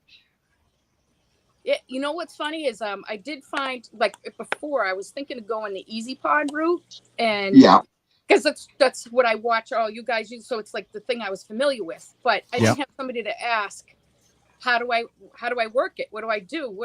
There's no one here that has that kind of thing here. They all have water gardens with a pump in the pond that pumps the water out and goes through like a pressure filter and comes back into the pond. That's how they usually set them up here. So I'm like, when I went and said, do you know how and there's a reason for that. They're looking at me like, what the hell is an Easy Pod? You want this? You want a box filter? I'm like, no, I don't want a pump that sits in the bottom of the pond. I'm tired of pulling that up and trying to clean it out, and I want extra pumps. So I bought a water. It's actually a pump for a pool, water pump, and then looked on Amazon to try to find an Easy Pod, and I was like, the amount of money for an Easy Pod to order, like from Amazon or trying to think of the company I did find here in the United States. It was astronomical compared to just ordering it from UK. Like the bottom drain. Wow. I mean, If I was you guys, I would just build a sump. You would do a what? I would build a massive sump. Oh, a sump. I would build, because I build sumps everywhere, and then I use those canister filters as pre-filters before the water hits the sump. Okay. Yeah. So then you just maintain the can, you never touch the sump, and you're done. Yeah. Because I kind of feel like buying equipment is a waste if the equipment's not going to last as long as the fish. Oh, Easy Pod will last all day long because there's nothing mechanical years, go wrong. 35 years, 35 years. No, I mean like easy. Fiber boxes and stuff like that. The media inside it gets wrecked. It's out in the sun, it gets crispy. There's nothing to deteriorate on an Easy Pod. No, it's stainless steel, plastic and metal. A brick and mortar sump will outlive me. And the bacteria in that brick and mortar sump year after year just gets really strong. He's right. And it's just I kind of feel like it's a permanent solution instead of getting into like a tech rabbit hole. Like you keep buying these pieces of equipment and it becomes like your phone and your tablet, and year after year you're like, oh, you know what, I need this model and I need that model and I need this UV and I need that pump, and ooh, maybe I should switch out the filters to those filters. You just slap a huge sump on it and you're done. You're just done. You sit back and watch the koi. It doesn't matter if you've got a landscape pond. It doesn't matter whether you've got an above ground show pond. Doesn't matter. You know, Or you could be like me and make your own easy pod. Oh yeah, do that. You're definitely gonna have to pay a lot of attention to that. So go back to the right to the start of my channel, and you'll find I was running a homemade easy pod made out of a round dustbin. So but Sid, how big are the sumps you're making? So I do roughly an 800 liter or maybe 1,000 liter sump for every 10,000 liters of pond. Okay. And what media do you put in that sump? There's 4 sumps, right? So the first sump has filter foam, like coarse filter foam, packed to the bone with coarse filter foam. Pond brushes. The first one is pond brushes. Second is filter foam. The third one is moving bed K1, and the fourth one is lava rocks. I never even clean my last 3 sumps. Oh. Once a month. By the time it gets to that, it's just my collected pump everything. has never been clogged. Has never been clogged because my pump is where the biological media is, right?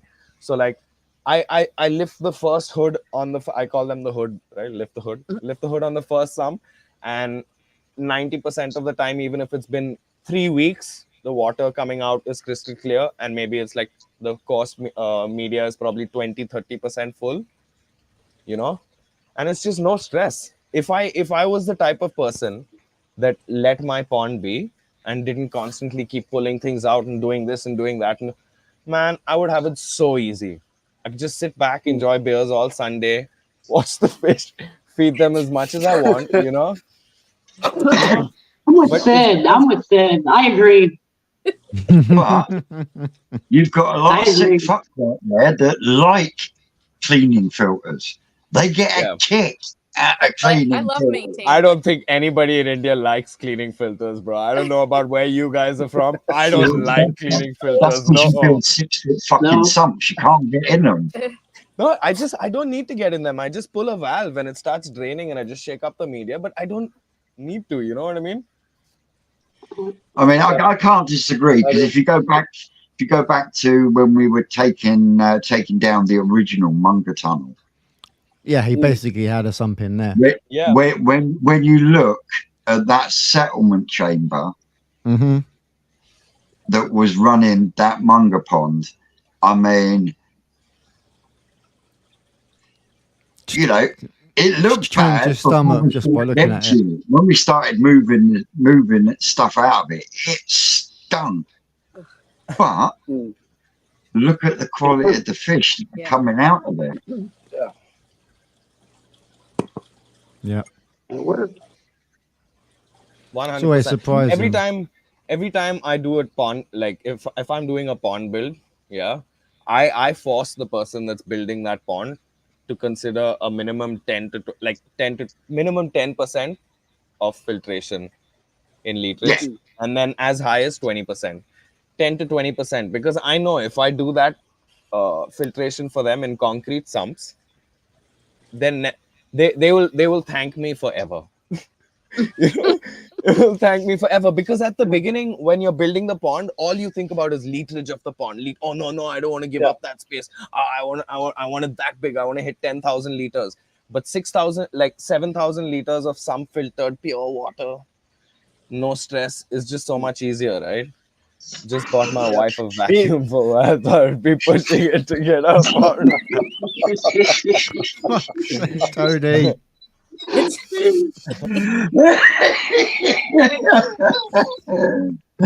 Oh, Tony. Tony. Jeez. Yeah. But I think it's quite funny that how we got different views on the filtration, or you know, in India and UK and in US, because if you take what Sid is saying about the sump and talk about it in Europe. Mm-hmm. That's certain. Primitive. No, you are almost certain that the person you are talking to would say that's a bacteria bomb that will kill your fish. Yeah, but it's That also can't be all done. that good bacteria. It's also all that good Exactly. bacteria. If you sit and if you can't fight the bacteria, right? The bacteria is everywhere. Yeah, the bad bacteria are in your pond, there are in Chris's pond, they're in Maureen's pond, they're in all of our ponds. Yeah, it's just where they are given the opportunity to burst out.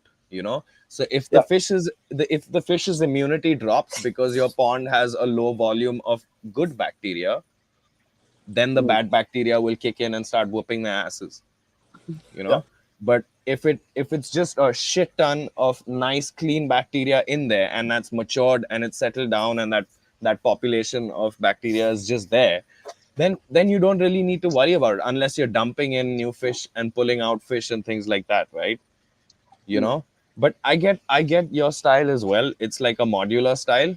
You know, a modular style is something that I'd consider for my pond, or like a pond that I want to play around with, or an experiment pond or something like that. Not necessarily on a client's pond, because like Chris said, right, they have landscape ponds. These are features, right? They just want something that's easy, solid, and just done, taken care of, and then they want to enjoy the fish. Just look at the fish, toss them some more of pellets a one by maintenance one. free. Exactly, but with a modular system, you've got 4 joints, 5 joints, 3 different filters in series, maybe one pump, maybe one fitting here, one fitting there. You know, I don't think. What are you getting at? What's wrong with my your filter room looks like it's like a mad scientist invented it. I think I'd get lost in there, you know? You wait till you come over here, Sid, and you go in there, mate. Oh, man. You think you've seen it on video? Oh, man. No, the usual reaction when someone walks in my back garden is, it looks bigger on camera. Really is. I have really taken up all of the space. You have. You really have. Man.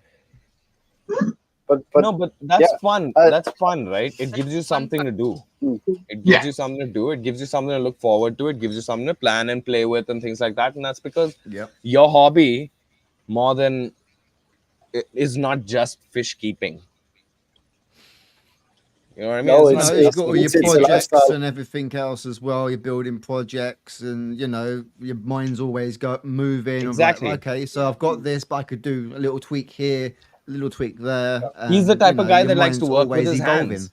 Yeah, always evolving. So it works for him. But Chris, on the other hand, does not want to sit and drill out holes in PVC pipes, and like, you know, all of that shit. You know, and I don't think Maureen does either.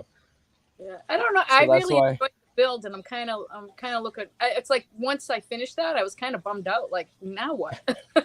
So I don't relax. See, both sides of the spectrum, right? That's the building spectrum. Yeah, I need the roof, the filter house. So that's the beauty with the hobby.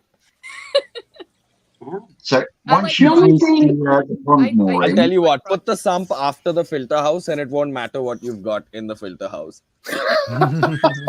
Okay, just take that as my piece of advice. Okay, filter house before the sump, and then you play around in the filter house, but just have the sump. Okay, the day you want to retire from being a hardware person and you want to keep fish. But I think Gavin is it's right. Pretty You much. don't have so much space. It's all about space. Mm-hmm. It really is. Yeah, it is. For sure. Yeah. Well, space and location. I think a location is just as important. Yes. Yeah. It is for sure. Yes, definitely. It is. Definitely. I mean, there's a reason why Maureen had to go to the UK for that bottom drain. I'm telling you that right now. Yeah. I mean, I don't know about Maureen, I don't know about you, but here, we freezed 3 feet down. Yeah. So can you imagine if I put a bottom drain here? My pipes would be busted. There's a reason why they're not available here. Yeah.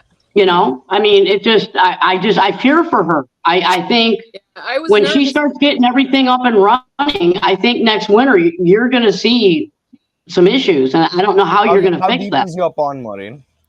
The bottom drain, the part where it comes up out of the 3 from the 3 feet down. So all that, it's just in the soil there.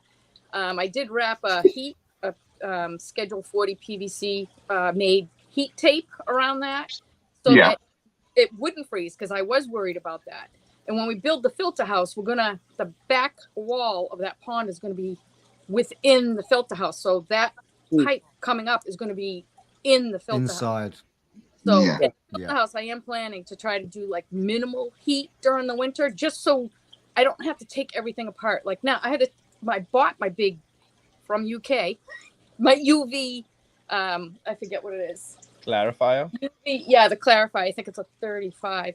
Okay. They told me make sure that doesn't freeze. You can't have that thing freeze. And I'm like, freeze? For Christ's sake, it was 32 degrees back in November. That was freezing, right? So, I mean, they said make sure you keep it in the house then for the winter. And I'm like, oh God, I'm going to have to take everything apart every winter. And I said, no. If I'm going to go that route, the filter house has to be heated at least above, like keep it above 40 or 45 so it won't freeze. I don't have to worry about everything freezing in there. So with your filter house becoming the back of one wall, have you not thought about making some kind of panels for the sides and the front, and then over the winter then it will cut down on the coldness in there, especially if you're within the keeping pond, the shed warm? Yeah. Within Can you see what I mean? Yeah. So when we're building the roof, I want it for the summer. I'll have screens put in on the side, but then in the winter, I'm going to put whatever. I mean, you always talk about polycarbonate, so whatever. Plexiglass, I guess. Plastic sheeting works. Plastic sheeting, hoop house plastic. Yeah. More so, I wanted the screens as a predatory, safe for predators, because we have herons over our yard all the time. I have never lost a koi to a heron because I've always had a net over my pond.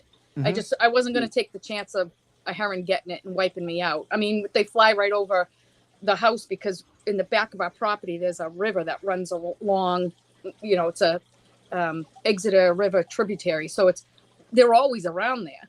So I'm like, I kept it netted, but I hate not being able to just look down at them and you see that net. So I would rather have the 4 sides screens that I can lift up when I'm sitting out there enjoying them, and then, put it down to save them. But then in the wintertime, I did want to not have it open screen. I want, either clear plastic or something. Again, keep that wind off it so it doesn't. Yeah, because that's where most of your issue comes from. Is that wind factor? As Chris is. Chris, you have some really, really high winds. When I look at your temps and you see your gusts, we do get some though, and there is times that I'm like, ugh, I wonder if I should have put a board over the top or something just to help it. But I'm more worried about the ground shifting and the pipe working below, and that's what I'm more worried about for you. That would scare me, because if you get a crack in that pipe from the freezing and the thawing, I know. I don't know what you're going to do, girl. I mean, that just scares me so bad. Oh. If she's going to be building a filter house that's going to be insulated, where that pipe comes out of the ground, that she should be all right in that respect. So that's not the way our ground works. Out of, Maureen? Yeah, ours is like 2 feet down. They always say go 3 feet to be safe, but frost line is like around 2 feet down. So I went 3 feet down. So no, but what are you building the pond out of? The pond made out of the timber, pressure treated timber. See, that's why y'all have. I mean, I build in concrete, and my pipes are set in the concrete. Oh, there's no chance of them getting stretched out. There's no chance of them cracking or moving, unless the entire unit of the pond takes some huge crack. Yeah. That's what I'm thinking. I'm thinking she should have encased that pipe in concrete. Well, the bottom drain pipe from the bottom drain out to where the first 90 degrees, I cemented that in. Yeah. Okay. I built a trench, put that in. Oh, okay. Yeah, because I Yeah, didn't that want first part is cemented in. The Yeah, problem I I'm remember Oh, okay. seeing I it missed going in. that. is Yeah, I remember seeing missed that that. going in and getting cemented in. yeah, I cemented. That was Vince who told me cemented. The Good one, the Vince. side. Yeah. The other side of it. The problem I'm having is how I had to build this sides like a foot wider than what the real size of the pond is, because we had to dig the holes for the posts and cement it. Yes. And you need just room to work. Then I had all these piles of dirt, and now I'm backfilling. What I should have did is either rented like an electric tamper or something. I was just shoveling dirt and using my own body weight, stomping it down. So all that dirt now is every time we have so much rain. Every time we have rain, it keeps sinking a little more. Yep. Keeps Okay, so I have a compacting big down. pile of dirt that I told my husband, don't get rid of that. I have to keep using that to keep filling this in, but it's doing it on all four sides, and it's driving me crazy because I did all the pavers all nice around it, and then it's sinking. So now, you need to get like that, what we class as the old whacker plate. What was it you used? A compactor. Yeah, some Just people a call it a mechanical- compactor. We call them a whacker plate. Okay. Just basically a metal plate. I think compactor works a little more internationally. Yeah, I So, gotta do something. when you dug your pond, It'll be was years. was it virgin ground? Yes, it never. All it had on it was just patio. And So what I mean is, by virgin ground, it never been dug to that depth before. No.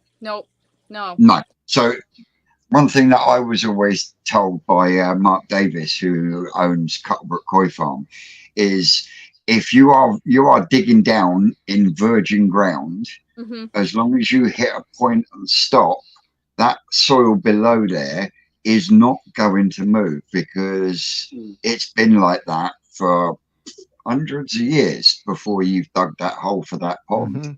So if it's virgin ground, why do you need an 8-inch thick slab to go on the bottom for your pond? You don't.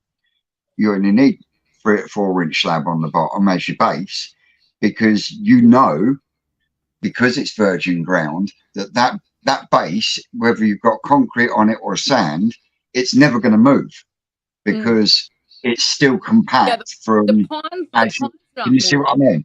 Yeah, the pond's not moving. It's the dirt on the sides of it. Yeah, it's all like all the loose stuff from where you've taken it out, and now you're having to backfill. When I was backfilling the sides, it keeps sinking. So it's like, oh Jesus! Now I got to keep adding soil. So I'm concerned, because the backside of it, that's where I want the filter house, and I want to pour concrete pad for the filter house, but I'm like, I don't want to pour it if the soil's still sinking on that backfill side. So I need something that's gonna, Have you got a sledgehammer? I was just thinking to just get a board and a sledge. Have you got a sledgehammer? And whack it? Yeah. Literally hold the sledgehammer upside down, so you've got the end of the handle but up here, and literally just use it as a compactor. Use it as a plate and just bump, bump, bump, and just keep doing that. Add some more soil. Bump, bump, bump, bump, bump. You'll soon compact it down. Yeah, I got to do something, because I don't want to start the build on that until I know that's where it's going to be. It's not going to keep sinking anymore. Because I mean, if you just concentrate on that wall that you want the shed to go on, as you're doing that, it will naturally push stuff round the corners. Okay. So you can actually pick that back up once you've got your one wall to the level that you want it. Yeah. You see what I mean? And then you can literally just follow it round and go on. Yeah. Okay. I'll have to do that. I got to get that. I want spring to get here. Oh, get rid of the snow. Sid, can't hear you. You're muted. Sorry about that. But I was saying, what you could consider doing is you could consider making your sump under your filter house. And then you could just dig away all that I'm mud. not digging I know, anymore. right? Him and his Dig away, dig away, dig. I'm Oh telling my you. God, that digging was horrible. We're not called the Granite State for nothing. My Mhm. God, the rocks coming out of there. Oh, Yeah, I really? remember on the video he was pulling out some Yeah. right It was old awful, boulders. Shane. It was awful. I couldn't even just do like one shovelful. I'm like, How many another liters is this rock. pond? I'm out here swearing, Ding, throwing rocks. ding. Oh my God. Yeah, you could Yeah, literally shale, hear it there was every shale, time it went granite. in. It was all awful. Boulders. Jeez. That's crazy. But when I look back on it, it was fun too. So I did enjoy every step of it. Yeah, it was a good project as well, especially Yeah, with it your was brother, fun. you know, just to build it And with him. And I had great bonding time with my brother, which that yeah, was exactly. that was just awesome. That I didn't think he would be interested, and he's like, "I'll come over, I'll help you," you know. So it worked out good. Nice. Yeah, done well with that. The Yeah, pair of you. it's beautiful. Mm. It's I do enjoy being out there. You know, even now, there's nothing I can do. I can't even see my fish. Like I was saying, there wasn't any roof on it, but there was no filter going either because it was already the end of October. So I just had, and that's out in full sun beating down on that all day long. So the water went green like that. And I'm like, I haven't seen my koi since October. I put an underwater camera in there. I bought one just after seeing Chris do it. I was like, that's so cool to see the fish under there. So I bought one and I'm like, yeah, all I see is green water. I can't see it. But nothing's floating. So I'm sure, you know, I mean, I've had those koi for probably about 6 years. So, and that was in my little tiny, shame to say how big that pond was. It was ridiculous. And that was just a preformed that we set on top of the patio and then did blocks around it and filled it in and did it more like a water garden. I had hostas and stuff around it and everything, but I definitely outgrew that. I was like, no, my fish are getting big. And once I found out about just watching channels of feeding the fish better food, I was like, oh boy, I never fed them growth food because I only had the little pond. But now I'm like, oh, I didn't know you can buy this nice food. What is it? Hikari? Haki Asari. What am I? Saki Saki Hikari. Saki Hikari. Oh, too funny. I was like, ooh, I can't get Takazuma. That's the one I keep looking for too. But you know, it's funny. No, you won't get that. If I ever get to UK, I'm gonna see if I can bring the food back. Yeah. Because they won't ship What it. you've got to do is you've got to book yourself with 2 suitcases. Yeah, have one full and one empty. So then when you come back, you've already got Oh, jeez. So, like Jigsy has just said here, you can get an earth tamper from the DIY store. That's what I'm gonna go to like Home Depot or something, see if they have something. Yeah, I would go Home Depot because again, having the US Amazon up $37. All it is a big piece of metal with a handle. Yeah. Now, just use the board. Why go out and buy one? Board and a sledgehammer. Yeah, I wouldn't buy one. I'd rent it if I could, but I'll just use the sledgehammer. Yeah, just use a board and a sledge. A sledgehammer is just as good because it's got just as much weight as that little bit of metal plate's going to have. Yeah. Yep. I'll do that. Dump, dump, dump, dump, dump. Yep. Fill it in. Dump, dump, dump, dump, dump. That was how I built the walls on the pond that was in the front garden.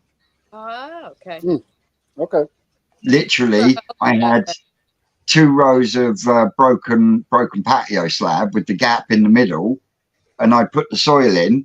I would then walk up and down and stamp it down, which would also push the walls out like this. So then what I'd do is I'd then go around with a lump of wood and a sledgehammer or a lump hammer, and I'd straighten the wall back up. And then I'd fill it again, and I'd do the same until it built up and then stopped moving to a point where I could walk around the top and it didn't move at all. Yeah, I wish I had did that as I was filling it, like a dummy. I that was a major boo-boo for me. I should have did it as I was backfilling. Oh, we live here done tamping that down. But it's things learned, you know. I won't do that on the second pond. Yep, exactly. That's exactly it. You know, always learn something. Yeah, always learning something, and like I'm always learning something watching the channel. So you know, it's like you can't help but progress on the pond because I'm always picking up something new that I'm like, oh, I didn't know that. Has anyone every here day's done a school day. concrete ponds? Every day is a school day. Yeah. Yeah. Sam, yours is concrete, right? Yeah. Oh, it's a concrete. It is. Yeah. You don't have any of these issues. Yeah, I was debating whether to do concrete or not, but I didn't know anything about masonry, and I didn't want to take on something that would cause a bigger problem later because I was ignorant of the fact of what you'd need to do. Again, it's you don't have anybody to ask. They dig holes. All you need to do is make sure you build in a good amount of piping. If you're doing a concrete pond, like you can only get it wrong if you don't build in enough piping. Like even if you only need 2-3 inch pipes, just put in an extra 2 or 3-inch pipes and put end caps on them and seal them off because you might need them one day. But you know, but you've got a liner in your main pond, haven't you, Sam? What? You've got a liner in your pond, though, isn't you? Or is it? No, it's fiberglass. Oh, fiberglass, nice. Yeah. What there coat was went George. on top of the George, fiberglass? What? It's black top coat. Okay. Nice. Nice. Yeah. All right. Did you fiberglass going on on. top? Yeah, it's fiberglass as well. Yeah. You did that black again. Yeah. I've been liking fiberglass. gray nowadays as a background color to the pond. I did gray on my pond. Gray. Yeah. Like a lightish gray, and it kind of gives the water like this lagoonish look. And with the black ponds, you can't see your dark fish, but in this gray pond you can see every fish. Yeah, but Makes Sid, sense. that will not stay grey forever. That will end it'll up go going a greeny black colour. I think it'll start going green with surface algae. Yeah. You know, it'll start going green with surface Mine is algae. green as well. Yeah, but even the surface algae will kind of have the background hue of the color that you paint the pond. So if you were to have a white painted pond and then you had surface algae grow on top of it, it would be a lightish green, you know, No. because surface algae. No, I have my wife's granddad has actually a white fiberglass pond. okay, And it's completely black Brown. green. You can't see the color wow. at all. So the algae will cover it up. Yeah, Of course it will. Unless Until you're it literally dies. draining the pond and no, removing it, Yeah, which we cleaning never it want to up. do. Yeah. Which we never want to do. No. Yeah. No. Yeah, definitely for in koi pond. Similar to You what know? would happen to a swimming pool tile, right? I'd imagine. What would happen to a swimming pool tile is a clear indication of how a paint would react. You know? Yeah. I've seen swimming pools that have been left, and as They've well as gone green fully water, their walls aren't blue anymore.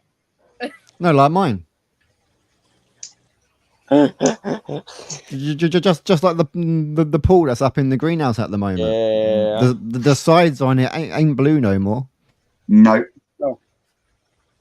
Will all turn into the same color. Yeah, eventually. I'm trying out gray for the first time. Unless you're a doofus and you scrape your pond walls, and then you'll.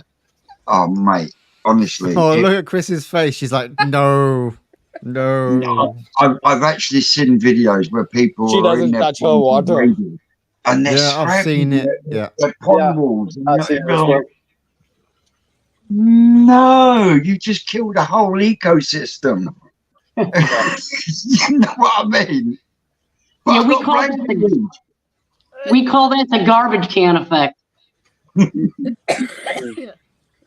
what that is.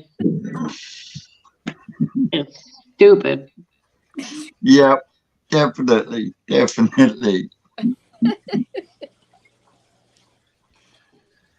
Oh, Completely agree with that. Plus, I think the koi graze off that anyway, don't they? Yes, Yeah, they The stuff do. on the sides, yeah. I mean, I know that little temporary pond I had set up out there, that has like string algae like crazy in it. That's the only thing I would pull out of it, and just the rest Yeah. on there. Yep, exactly the same. Yeah. And If that it's you get over a that. certain length, you pull it out. The rest of Huh? it, just leave it on the. If it's over a certain length, you pull it out. But if it's just just little strands, then it's fine to stay on there. It's As you fine. say, just But let the koi graze on it. Yeah. but the more you pull blankweed out, the more it grows. Mm-hmm. Because you're opening up all the spores. Yep. Yep. That's why you hit it with peroxide. Makes sense. Hence why I found it in the filter the other day, and I stuck in a half dose of blanket weed treatment straight away because it's the bane of my fucking life out in the back garden. Yeah. Oh, that's what you put in, was is, it, Vince? Hydrogen Whether it's peroxide? clover leaf or right?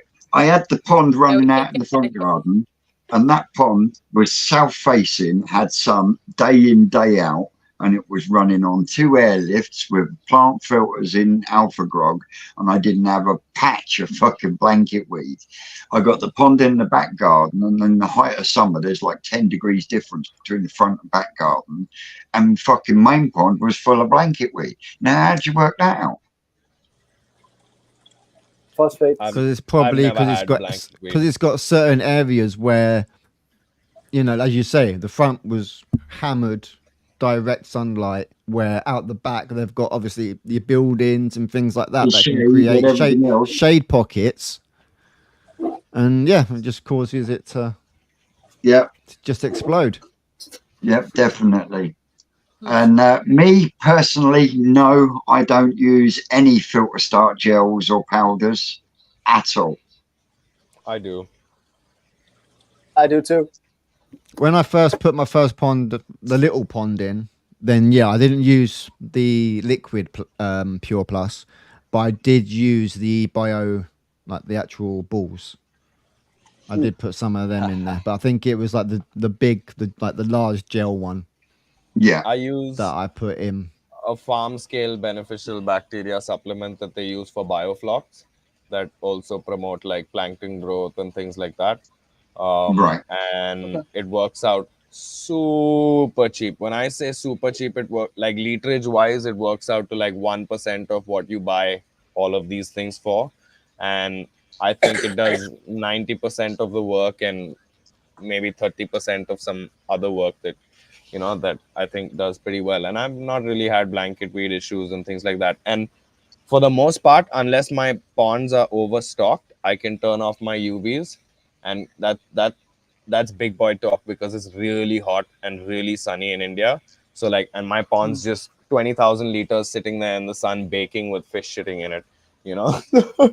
It's definitely gonna go green if that bacteria is not on point. I think beneficial bacteria supplements are superb, man.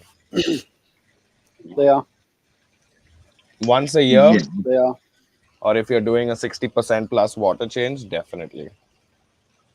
But surely, and this is just me thinking from an opposite side, surely though that bacteria that's in that container, that tub, in that glue, surely over time and on a shop shelf where the temperatures fluctuate up and down through the summer, surely it must lose some of its effectiveness before you even get it. If you're buying Pure Plus or something like that, then that matters. But if you're buying a tub that treats a pond that's supposed to be 5 acres and you're buying that for $20, I don't really think it matters if it's losing a little bit of potency. It could lose 50% of its potency and still be absolutely superb for you. Because it's meant to treat. The funny thing with this is if you keep it, just closed, it Maureen's like, Sam, show the label. It's this little teeny tiny square on my phone. Sure. Oh, okay, Pure Plus. Okay. But the container doesn't expand. But if you buy lactic acid bacteria, it expands. Mm-hmm. So is this bacteria or is it just bacteria food?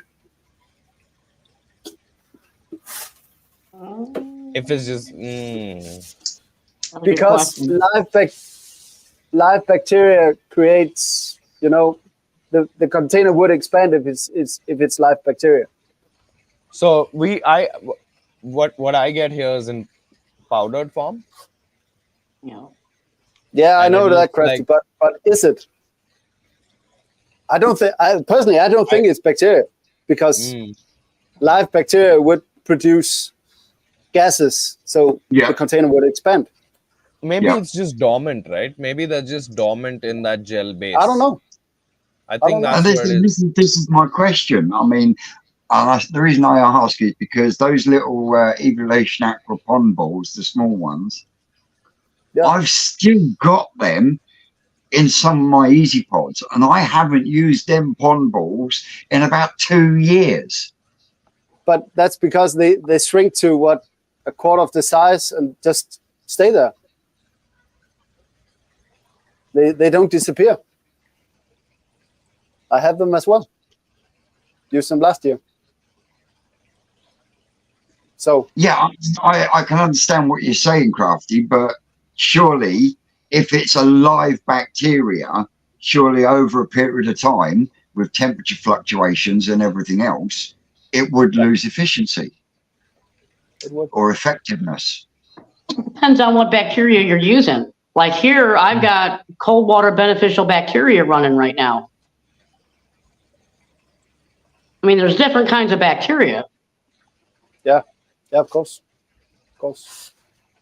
No, I understand that, Crafty, but can you not see what I'm saying? If it's like, put it a different way. I inject myself with a live bacteria once a week, which lowers my immune system. Now that has to be kept in the fridge because if not, it dies off. Because it got no food. Right now, how does that stay alive and keep its efficiency in that container on a shop shelf where the temperatures fluctuate up and down and everything else? That's what I'm saying. Can you see what I mean? No, it makes sense, man. I bought this last year, and I don't know if you can see it. The best before is 2025. I think the best before is gone. I think the best before is gone, Samuel. I guess I gotta get a laptop. Yeah, I know, but that's the point. Little itty bitty. And they do this. Is it PSB or P something? That bacteria. The red one, the PSB. Yeah. And that is only a certain amount of time in the year you can buy them. Yep. So I don't know. I use this for as a bacteria food for my other bacteria, and it works. It works. So I say, each to their own. Everyone uses it in all different ways. Yeah, definitely. Yeah. Yay for bacteria supplements. Yeah, I love this. I really love Samuel's this. clearly yay for bacteria supplements. He has various forms of them. Yes, he's like, Oh, you Gel should see my form, shelf. powdered form. I can imagine, Samuel. Why don't you spin the camera around and take us for a tour? Nah, I think I'll save Maybe that for a another video. day. Yeah. you just save that one but- for a video because it'll take you about 10 minutes. But the bacteria, I really love the bacteria stuff because I think it keeps the balance in the pond. It's important. I think it is. Yeah. But yeah, I don't know, lactic acid filter bacteria, something called dry 5 bacteria, all kinds of bacteria. See, he's got enough for a video. Told you. Yeah, and I actually have a small container with heat where I can brew my own bacteria. Man, my fish are gonna spawn again by the looks of it. Really? They're chasing again. Yep. Nice. No, that's not nice, bro. It's not nice, dude. It's just I need to get them to stop this. You know, there's this one Tancho Goshiki that just seems to be an overproductive female. Well, and see, this is the issue with your temperatures not going I'm below looking at them 18 right degrees. now. Yeah, I'm looking at them right now. We've just come out of winter, and they just and they went into it in winter as well. Yeah, they were at 5 it times a year. 2 months ago, weren't they? 2 3 months ago. Yep. I'm still dealing with the fry from them. You're going to have to worst build part is another they hurt pond, Sid, and themselves, have man. males in one pond and your females in another pond, just so you don't get I it. told him what he needs to do. He needs to put a chiller on his system. Yeah, I'll So make we a can male-female split. I'm not cool adding the another piece bloody of bomb cake. down. Dude, you know how much electricity that is? Costs enough to keep your water cold in India, bro. Your drinking water, I mean. dude, you've got enough sunlight. Put a solar system on. That's cost more than my pond, man. The solar system to run that thing's gonna cost more than my pond bill. Like, what is wrong with you? You know? See, I think I'll come up with something for that. I'll come up with something. No doubt. Well, guys, we've been going for 2.5 hours now. 2.5 hours. Longest one. That's a long live. Nice. Yeah. How you doing, Jeff? Appreciate you stopping by at the end, buddy. Hey, Jeff, how we doing, bud? So, yeah. Hey, Jeff. Hi, Jeff. I'd like to thank Simon for joining us. I would also like to thank Chris and Maureen for joining us. 100%. And you're welcome to join us anytime. It was fun. 100%. Good. So, yeah. See, I completed my mission. You did. Yeah, you did. Mission successful. A bit of prodding. I know. But you did complete your mission. Well done. Jigsy, have you noticed you can complete your mission? Yeah, missions can be completed, Jigsy.